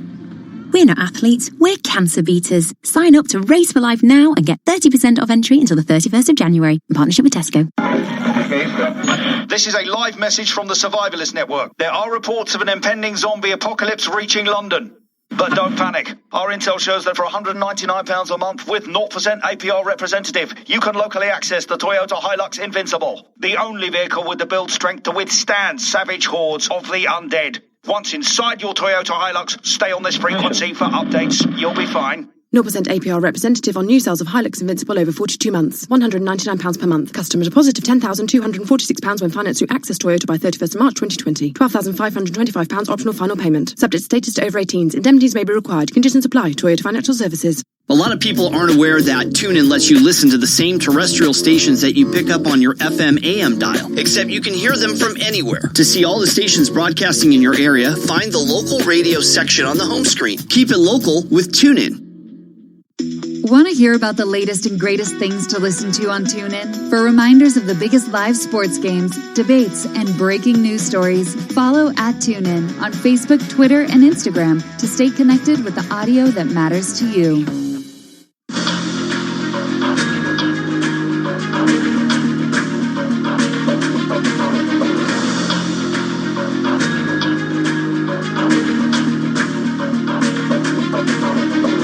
Now the answer to today's Aflac trivia question. In 2009, which company beat General Motors as the world's largest automaker? The answer, Toyota. Coming up, a huge lineup of CEOs right here from Davos, Switzerland this morning. We have Morgan Stanley's James Gorman. He's going to discuss the Fed, economic risk, and what he sees as the biggest opportunities out there. The CEO of IBM on the company's better-than-expected earnings. And later, the CEO of Coke on growing competition and the global consumer. The parade of CEOs continues right here on Squawk Box, live in Davos, Switzerland. We're back in just a moment. Your skin has different needs at night. Boredom, fitness enemy number one. So don't just run. Run. Mix it up. Skip. Run. Skip. Run. Give yourself a lift. Mix it up. Lift. Mix it up. Run. Lift. Splash. Skip. Lift. Run. It's crunch time. Skip. Mix it up. Run. Mix it out of boxing class. Skip. Run. Splash. Skip. Run. Mix it up at Virgin Active and get stronger, fitter, faster. Join now for 12 months and pay nothing until March. T's and C's apply. Run. Mix it up. Skip. Mix it. Run. Mix it. Keys. Check. Phone. Check. 70s playlist downloaded? Check. Nice. There's one more thing you should check before you leave. Your travel. There's a new cycleway under construction between Kensington Olympia and Brentford Town Centre, so expect delays due to lane closures at the junction of Kew Bridge Road and Chiswick High Road. Plan ahead at tfl.gov.uk. To the Mayor of London and TfL, every journey matters. At Ring, we've reinvented the doorbell. So no matter where you are or what time of day, you can watch over your home and the things you care about. Ring Video Doorbell streams HD video and two-way talk straight to your phone, so you can speak to whoever's at your door from anywhere. Delivery. Oh, great. Could you leave it with my neighbour, please? Sure, no problem.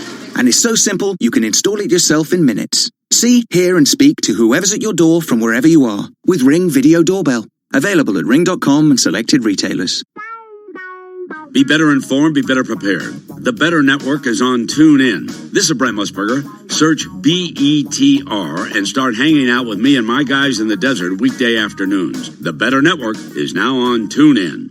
Go courtside with the NBA on TuneIn. With the NBA on TuneIn, hear your favorite team and players take on their biggest rivals during the biggest games throughout the year, including regular season showdowns, the 2020 All-Star Game, and the NBA Finals in June, featuring the home and away calls for all 30 teams. Plus, with the NBA on demand, relive the best moments of the season by listening to the past games in their entirety. Listen to the NBA all season long on TuneIn.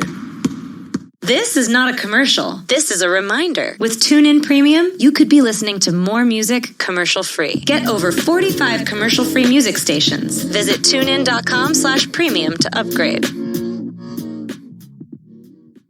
His interview, or it hasn't... President Trump speaking to the press here in Davos just moments ago. I'm here. That was Mac. In my interview earlier today, I spoke with President Trump about the Wuhan coronavirus and asked him if there are worries about a pandemic at this point.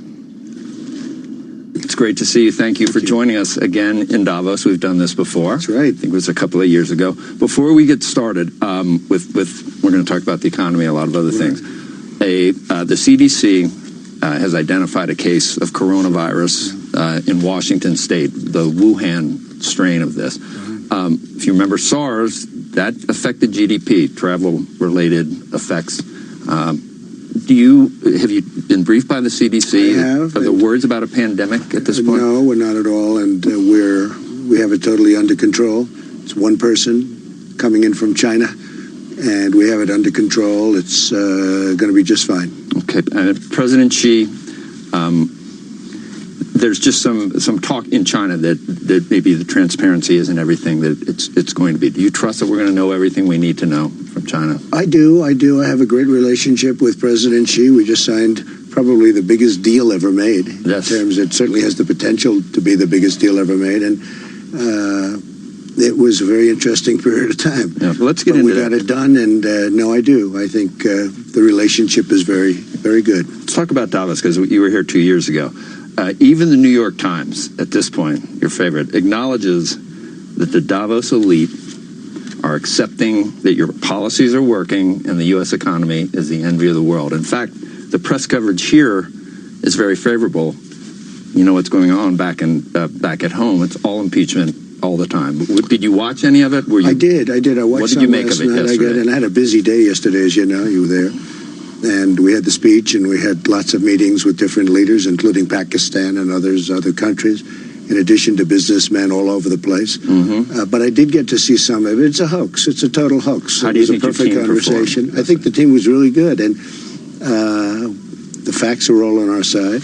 The Republican Party has never been this unified. You saw that 195 to nothing, I guess, twice. In fact, we got 3 Democrats voting for us. That was with the House. Do you think there'll be witnesses, Mr. President? Or I really don't know. I think that if everybody tells the truth, it's perfect. But all you have to do is read the transcript. If you take a look at the transcript, and it's really 2 transcripts. It's, I had a first call, which was perfect, and I had a second call, which was perfect. Do you notice they don't mention the calls, though? They never mention the calls. They talk about everything but the calls. All they have to do is read the transcripts. I put it out all the time. The other thing is, speak to the president of Ukraine. He's been great, I have to tell you. And his foreign minister's been great. Right. They constantly say there was no pressure. They don't even know what we're doing. They think it's crazy. So they got the money. In fact, they got it very early. President Obama gave them nothing. He gave them pillows and sheets and things like that. And I gave them tank busters. No, it's a disgraceful hoax. Well, but we do it. We had a 4-hour show yesterday. Yeah. I don't even think the I word came up. What the CEOs you are asked talking me the about. question. No, I know I did. I know I did. I know. And I needed to ask it. And I needed to ask. That's why I did. But I really want to talk about what we're seeing over here. We came to Davos expecting to hear about this ESG, environmental, social, and governmental issues. We expected to hear about stakeholders versus shareholders. Right. We expected to hear about climate change. In 4 hours yesterday with the CEO of Bank of America and Schwartzman at Blackstone, all we talked about and all they wanted to talk about was the strength of the U.S. economy. It's the envy of the world. And I think if you have a strong economy, all these ancillary issues become easier to deal with. And I think even the Europeans, even the plutocrats of Davos are now acknowledging that. Well, I appreciate that very much. We do. We have an incredible economy. The consumer has never been so rich. They're between the tax cuts and the regulation cuts. People forget about regulation. I think it might have been more important than the tax cuts. But we have a consumer in the United States that has never done so well. And I think we're really poised to have, I think we have tremendous potential. We're at a point where we've done so well. I think we're going to do much better. We have tremendous potential. So the market's up 50%, and we've talked about this before. November 9th is the date that you need to do it, not the inauguration. I just want to ask you, because we're starting to see this bandied about that, the re-expansion of the Fed's balance sheet somehow correlates with the move in the stock market. Yeah. Do you think there's anything to that they've primed the pump and some of the gains are not warranted by the underlying economy? Well, I think it's the opposite, actually. The Fed raised too fast interest. They brought up the rate too fast, and they didn't drop it fast enough. And that was that was a lot of increases, and it was a lot of increase. And I think it's really the opposite of what you're saying. Now they've dropped it, but it was very late. And you look at other countries where they actually have negative interest rates, negative in a positive way. I mean, they're actually getting paid. They make a loan and they end up getting paid. Are you hoping that it comes to that in the United States, that we get to negative rates? Because a lot of people don't think it's a great thing, and it hasn't worked well in other places. Do you? Well, they don't know yet. It's so new. I want to know who are the people that buy. Okay, who are the people that buy? And they invest in Germany and they end up getting, less money at the period of time. So I have to find these people. But no, if Germany, and we're the most prime in the world, we're the leader in the world, we have the dollar, and the dollar is very strong. A lot of things are happening.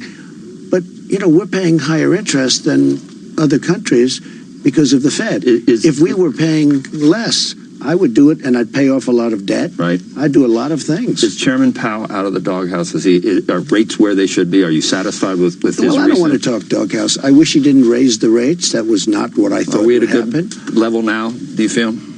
I think the rate should go down. Should go down further? No, because I think the dollar is very, very strong, and I think the rate should go down. We have a very strong dollar, and that sounds good, and it is good in many ways, but it's very bad in terms of manufacturing. I've created almost 700,000 manufacturing jobs. The past administration said manufacturing is dead, which I said, tell me about that. How do you can't do that. And we have had a tremendous success, but it's harder with a strong dollar. And I want this dollar to be strong. I want it to be so powerful. I want it to be great. But if you lower the interest rates, so many good things would happen. Right. And one of the things I do want to do is pay off debt. And we're poised for tremendous growth. It'll really kick in toward the end of this year, but we're poised for tremendous growth. Let me ask you about that. We came close to 3% last year. This year, lower, but we've had, obviously, the China trade war, which has been... We had many things. We did. Do you attribute the GDP at 2% to the Fed being tight for too long? Do you acknowledge that maybe some of the tariffs or some of the uncertainty engendered by the China trade war affected GDP? Well, it'll be higher than 2%. A lot of people are very thrilled with that. Me, I'm not, but we had a lot of bad things happen. Number one, the Fed was not good, as far as I'm concerned. And that was a big blip that should not have taken place. It should not have happened, but it's one of those things. But we have Boeing. We had the big strike with General Motors. We had things happen that are very unusual to happen, including some unbelievably powerful storms. We were hit with storms. Now, with all of that, had we not done the big raise on interest, I think we would have been close to 4, and I could see 5,000 to 10,000 points more on the Dow. But that was a killer when they raised the rate. It was just a big mistake, and they admit to it. They admit to it. I was right.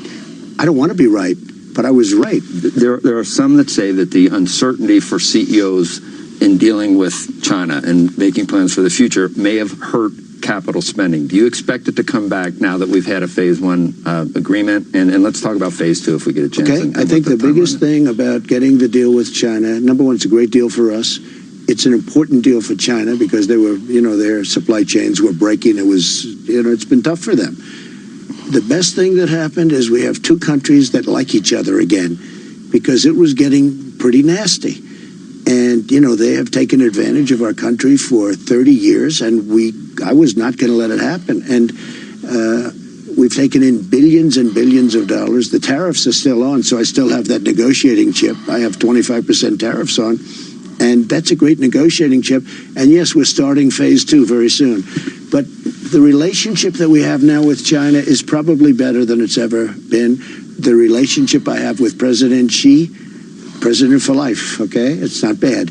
But the relationship I have with President Xi is I think extraordinary, considering he's for China, I'm for us. Right. But the deal is a phenomenal deal. We will take in $250 billion. They're going to be buying $250 billion, and it could go a lot higher than that. And real IP progress made with the IP theft and enforcement and watching and the tariffs stay on. I know I was watching you, and you were really surprised that so many of these other things, the intellectual property, so many of these other things were, I read the same were part of the deal. I heard this was just going to be ag buys. Yeah. And this is manufacturing. This is technology. This phase 1 is a massive deal. And in the end, it's probably $250 billion, but it could go much higher than that.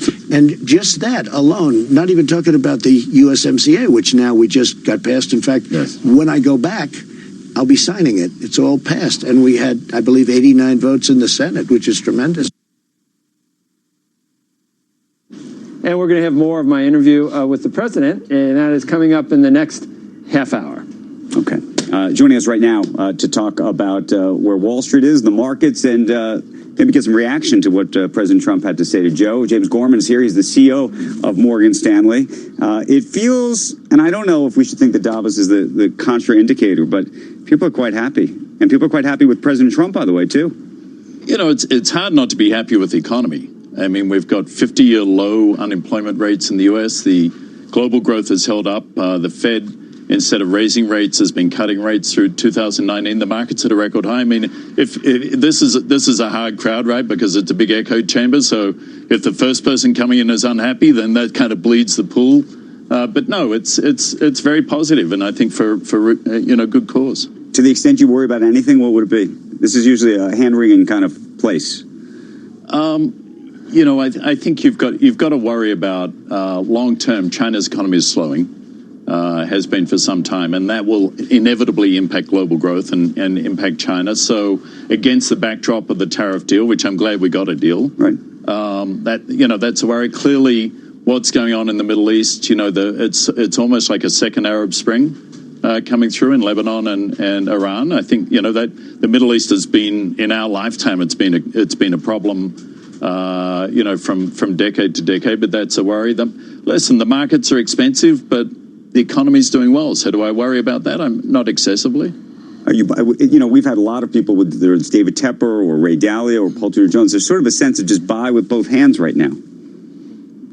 Buy the market with both hands. Yeah, I don't like buying. When everybody's buying with both hands, you generally want to sell. Right. So what are we supposed to make of this? Tepper's not everybody. You're talking about Mike Wilson again. Tepper's not. That's one of your strategists. Tepper's not everybody. Yeah, he's not Mike Wilson. Yeah.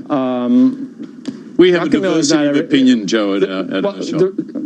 Obviously. Who gets the good ones and who gets the bad ones? Yeah, the public gets to listen to everybody, make their own decisions. Both, so they don't know what the hell to do. It's all information. No, but the point was, actually, in talking to Tepper, was that we had an endless parade of sell-side analysts that work for firms like yours that a lot of times spend more of their time making sure they're not going to be wrong one way or the other. And all the sell-side guys were talking about, we're looking at maybe mid-single digits for the next year. Yeah. So not everyone's buying.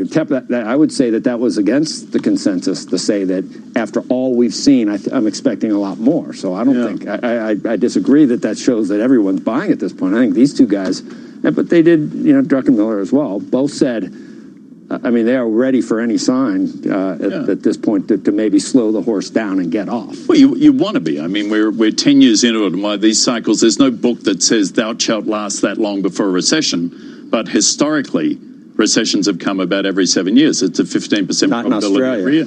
Not in Australia, but Australia has a unique advantage, which is it's very close to China, and China buys a lot of Australian dirt. And kangaroos. So it's wallabies. It's a good situation down there. But no, listen, I'm not. I wouldn't be buying. To my point, I'm not buying with both hands, if that's the question. But it's very hard to fight this market. Well, that's the question. I mean, this is earnings are going up at the same PE multiple. By definition, stock prices are going up. One of the things I've said over the years, probably on this show, is I'm always surprised why people are surprised the market is at an all-time high.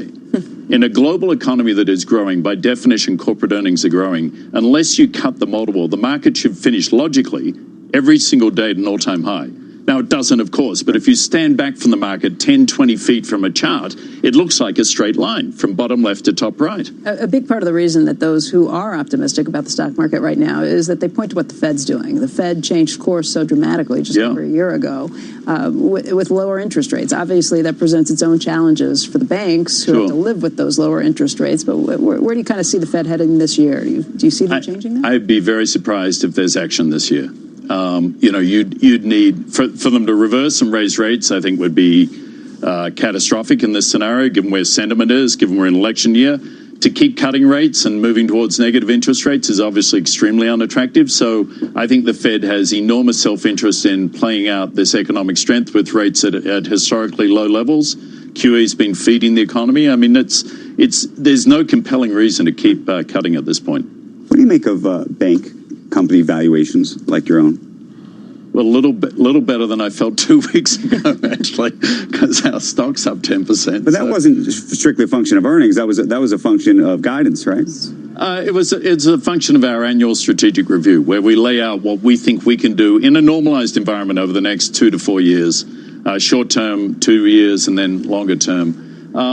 Listen, banks have been the unloved sector over the last couple of years, and that will turn, and I think it's starting to turn. Bank value, historically, I always thought you sold banks at 2.5 times book and you bought them at 1.25. Post-crisis, with the new capital levels, those ratios dropped. But we were trading at 1 times book at 0.9 book a month ago, 0.9 book. And we just came off record earnings. How is this possible? So the banks have been undervalued, and you'll see a lot of movement, I think, in all the bank stocks. You get a little frustrated with the analyst on the earnings call, on the most recent earnings call. I think you called them the kids in the back seat. No, I made a little joke. You see, I was one of 10 children. My dad had a huge Dodge Phoenix, and when we went to our family's place in the Outback, we'd all sit in the back seat. There's like 7 kids in the back seat, my mum and dad and one of the older ones in the front.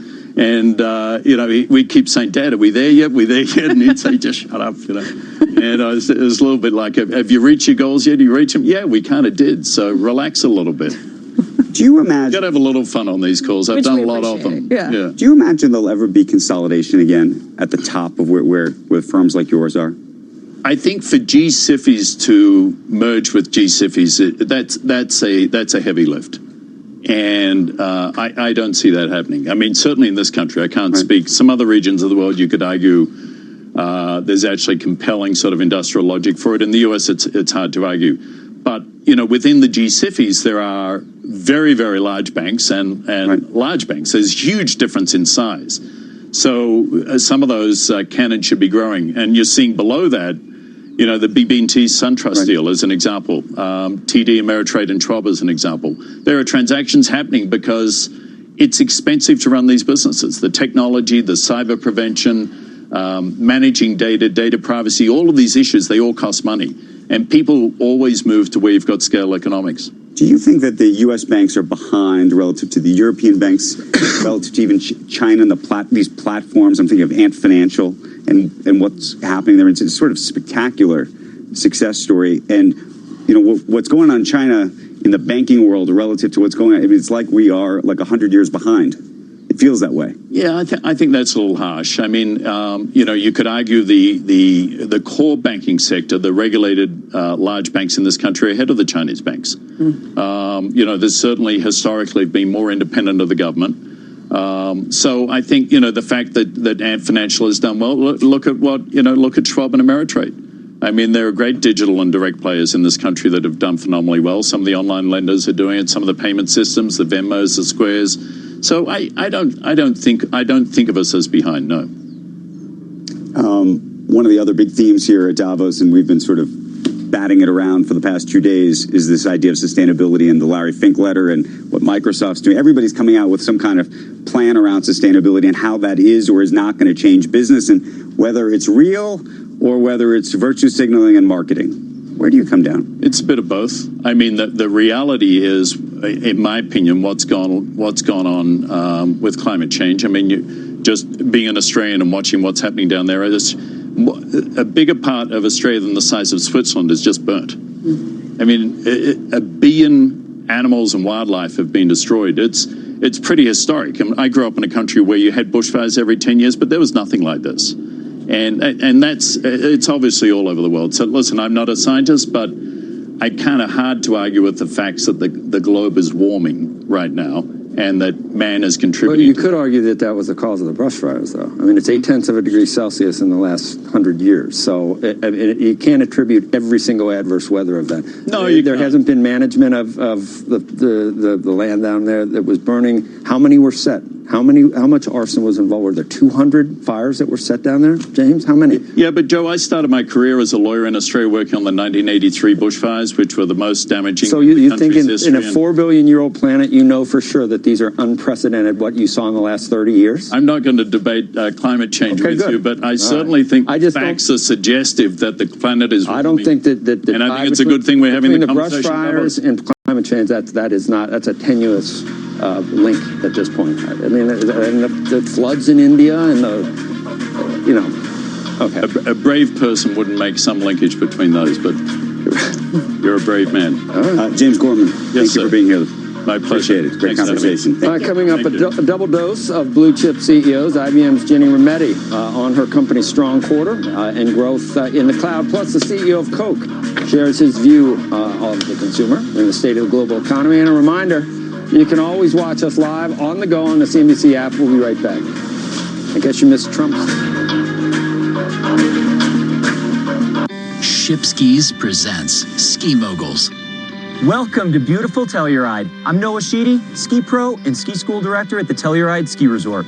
Riding true switch on a snowboard is having the ability to ride both directions with the same flow and comfort. Riding switch can help us prevent uneven muscle development, get us out of sticky situations, and can be a great challenge. Here's a tip to practice.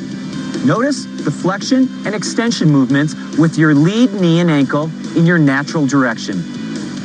Then, try to match the timing and intensity of these movements with your new lead leg when riding switch. The more you do this, your comfort, confidence, and commitment to your switch direction will pay off big for you at the Telluride Ski Resort. Presented by Shipskis. For more, go to cnbc.com/skimoguls. Whether you've enjoyed the legendary terrain in Telluride, the unparalleled landscape of Park City, or the famed peaks of Whistler, you face the hassle of lugging your gear through the airport. With Shipskis, you're just a few clicks away from having your skis, snowboard, and luggage shipped from your doorstep to your destination. With unrivaled pricing, real-time tracking, Shipskis delivers hassle-free. Ship ahead and go catch those first tracks on fresh snow. Shipskis, your skis delivered. Oh, hello. Casper is having a sale. Now you can save 10% on a Casper mattress for a limited time. So don't let another second go by. Grab one while you can and try not to hit snooze. Save 10% on an award-winning Casper mattress and try it for 100 nights, risk-free, with free shipping and returns. Visit Casper.com today. Can you customize the S&P 500 to meet your client's income objective? Only Sector Spider ETFs can divide the benchmark into 11 investable pieces. This allows you to underweight sectors like technology and overweight sectors like REITs, staples, and utilities. Sector Spiders write your next chapter in investing. Before investing, consider the fund's investment objectives, risks, charges, and expenses. Go to sectorspiders.com for a prospectus containing this information. Read it carefully. Halftime Report. Weekdays noon Eastern on CNBC. Netflix, earnings impact. The rising stakes for competitive edge in content and subscribers. When investors are watching now, Squawk on the Street, 9 a.m. Eastern.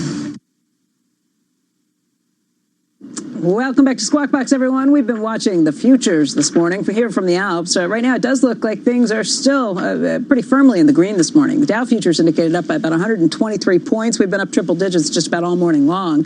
S&P futures indicated up by about 14 points. The NASDAQ up by 60 points at this point. So we are building on those gains that we saw earlier this morning. All right, have you checked out the shares of Tesla today or lately? Well, let's take a quick look. The company has become the first $100 billion publicly listed U.S. car maker. Holy moly. Elon Musk company topped the mark in extended trading last night, and then the shares are up even more this morning. I asked President Trump about Tesla's CEO Elon Musk earlier this morning. And I was worried about him because he's one of our great geniuses, and we have to protect our genius. You know, we have to protect Thomas Edison, and we have to protect all of these people that came up with originally the light bulb and the wheel and all of these things. And he's one of our very smart people, and we want to cherish those people. That's very important. But he's done a very good job. Shocking how well, how it's come so fast. I mean, you go back a year, and they were talking about the end of the company, and now all of a sudden they're talking about these great things. He's going to be building a very big plant in the United States. He has to, because we help him, so he has to help us. That's President talking about Elon Musk. So, what did I ask you for yesterday? Love. No, I asked you for a question for the president. For the president. What did you do? I gave you my column. I gave you my column. You did not send me. No, but the reason what I'm getting to is, so I asked him about Boeing, Facebook, right, Tesla, Apple, and Apple. Just what did I leave? What would you? Anything in hindsight that I should have? Any other company? What else could I have done? Do you think? Because he was ready to he was ready to go. He's ready to opine, and I think it's interesting to do a rapid fire about individual companies and just to see, because it matters what the president. Netflix versus Apple Plus, which I don't know. That would have been that might have been a little bit too. By the way, one mention on Tesla. Yes. By crossing the $100 billion mark, Elon Musk now gets paid. So if you remember, he had not been paid for the last 2 years because part of this program, which we talked about and broke on this set 2 years ago, was this idea that each tranche he would get after a $50 billion mark, and what he gets is 1% of the outstanding shares. Does it have to stay above 100 billion, or just crossing the threshold? He gets the shares. Mm-hmm. However, he's not allowed to sell them for 5 years. Does it have to stay above $100 billion that whole time, or he gets them no matter what? I believe that's actually a very good question.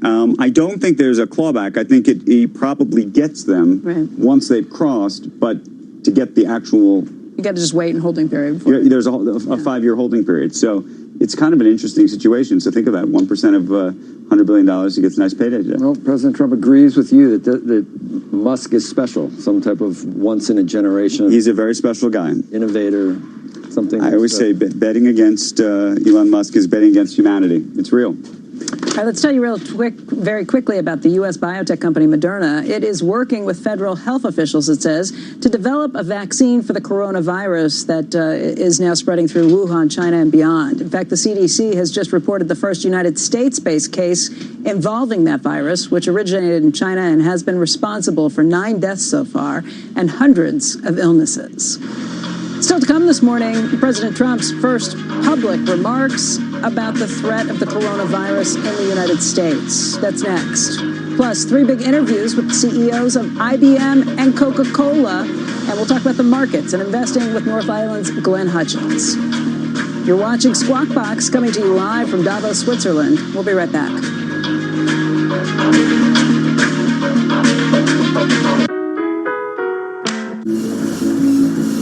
Boredom, fitness enemy number 1. So don't just run. Mix it up, skip, run, skip, run. Give yourself a lift, mix it up, lift, mix it up, run, lift, splash, skip, lift, run. It's crunch time, skip, mix it up, run, mix it out of boxing class. Skip, run, splash, skip, run. Mix it up at Virgin Active and get stronger, fitter, faster. Join now for 12 months and pay nothing until March. T's and C's apply. Run. Mix it up. Skip. Mix it. Run. Mix it.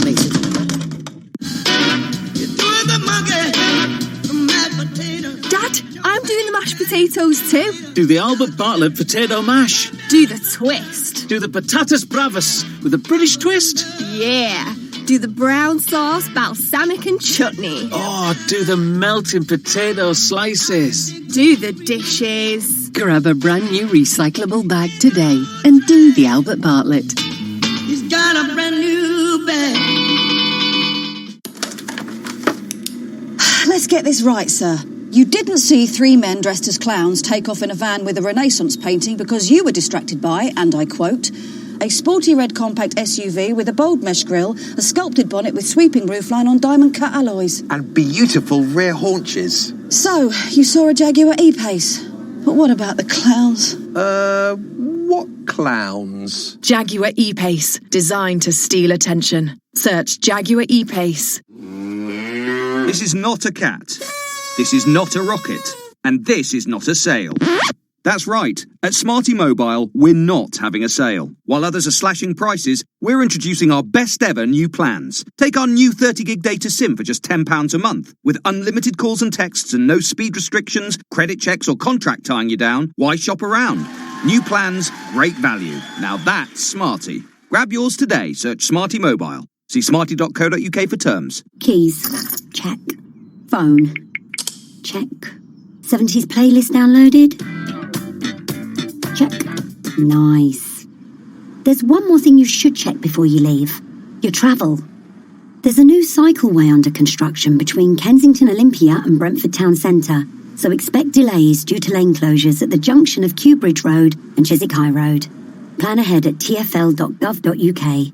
To the Mayor of London and TfL, every journey matters. The biggest names in business are here in Davos. You know, we're at a point where we've done so well. I think we're going to do much better. We have tremendous potential. The consumer, you remember, is strong. The markets are expensive, but the economy's doing well. This hour, two global power players, the CEOs of IBM and Coca-Cola, on their fast-changing industries and what it takes to stay one step ahead of the competition.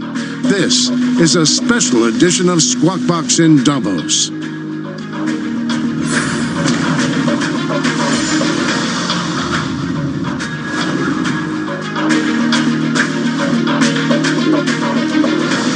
Good morning and welcome to Squawk Box here on CNBC, Hour 4.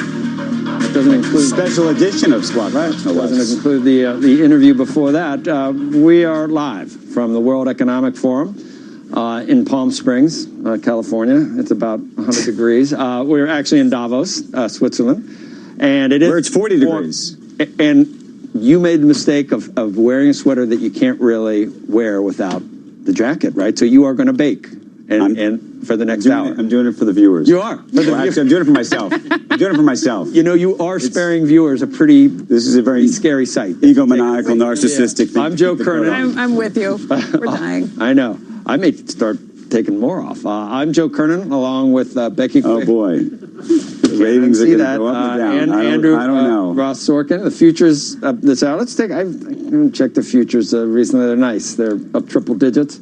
After that sell-off yesterday that had was part coronavirus and part Boeing, the 100-plus point loss that we saw, we're getting back 100 this morning, 55 on the NASDAQ, and the S&P indicated up about 12. Oh, good. Hot soup. Yeah, perfect. Have some hot soup. Turn this thing off back here. That's what I'm hoping for. You know, it has been an eventful few hours here in Davos. Just a short time ago, we heard from President Trump, who talked about the strength of the U.S. economy at a news conference. Listen in. The U.S. stock markets have soared, and they've reached the highest point that they've ever had. We've made at least $19 trillion in terms of wealth creation for our country beyond the stock markets. And we are now by far the biggest economy in the world.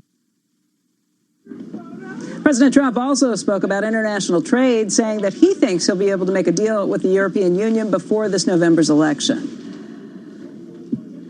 All right, earlier, before President Trump's press conference, I sat down with the president for a wide-ranging interview. I started by getting his comments on the threat posed by the new coronavirus popping up in Asia. It's great great to see you. Thank you for joining us again in Davos. We've done this before. That's right. I think it was a couple of years ago. Before we get started, we're going to talk about the economy, a lot of other things. The CDC has identified a case of coronavirus in Washington State, the Wuhan strain of this. If you remember SARS, that affected GDP, travel-related effects. Have you been briefed by the CDC? I have. Are the words about a pandemic at this point? No, we're not at all, and we have it totally under control. It's one person coming in from China, and we have it under control. It's going to be just fine. Okay, President Xi. There's just some talk in China that maybe the transparency isn't everything that it's going to be. Do you trust that we're going to know everything we need to know from China? I do. I have a great relationship with President Xi. We just signed probably the biggest deal ever made. Yes. In terms, it certainly has the potential to be the biggest deal ever made, and it was a very interesting period of time. Yeah, let's get into that. We got it done, and no, I do. I think the relationship is very, very good. Let's talk about Davos, because you were here 2 years ago. Even the New York Times, at this point, your favorite, acknowledges that the Davos elite are accepting that your policies are working and the U.S. economy is the envy of the world. In fact, the press coverage here is very favorable. You know what's going on back at home. It's all impeachment all the time. Did you watch any of it? I did. I watched. What did you make of it yesterday? I had a busy day yesterday, as you know. You were there. And we had the speech, and we had lots of meetings with different leaders, including Pakistan and other countries, in addition to businessmen all over the place. But I did get to see some of it. It's a hoax. It's a total hoax. How do you think it was a perfect conversation. I think the team was really good, and the facts are all on our side. The Republican Party has never been this unified. You saw that 195 to nothing, I guess twice. In fact, we got 3 Democrats voting for us. That was with the House. Do you think there'll be witnesses, Mr. President? Or I really don't know. I think that if everybody tells the truth, it's perfect. But all you have to do is read the transcript. If you take a look at the transcript, and it's really 2 transcripts. It's, I had a first call, which was perfect, and I had a second call, which was perfect. Do you notice they don't mention the calls, though? They never mention the calls. They talk about everything but the calls. All they have to do is read the transcripts. I put it out all the time. The other thing is, speak to the president of Ukraine. He's been great, I have to tell you. And his foreign minister's been great. They constantly say there was no pressure. They don't even know what we're doing. They think it's crazy. So they got the money. In fact, they got it very early. President Obama gave them nothing. He gave them pillows and sheets and things like that. And I gave them tank busters. Now, it's a disgraceful hoax. Well, but we do it. We had a 4-hour show yesterday. Yeah. I don't even think the I word came up. I'll let the CEOs you are asked talking. me the question. No, I know I did. I know I did.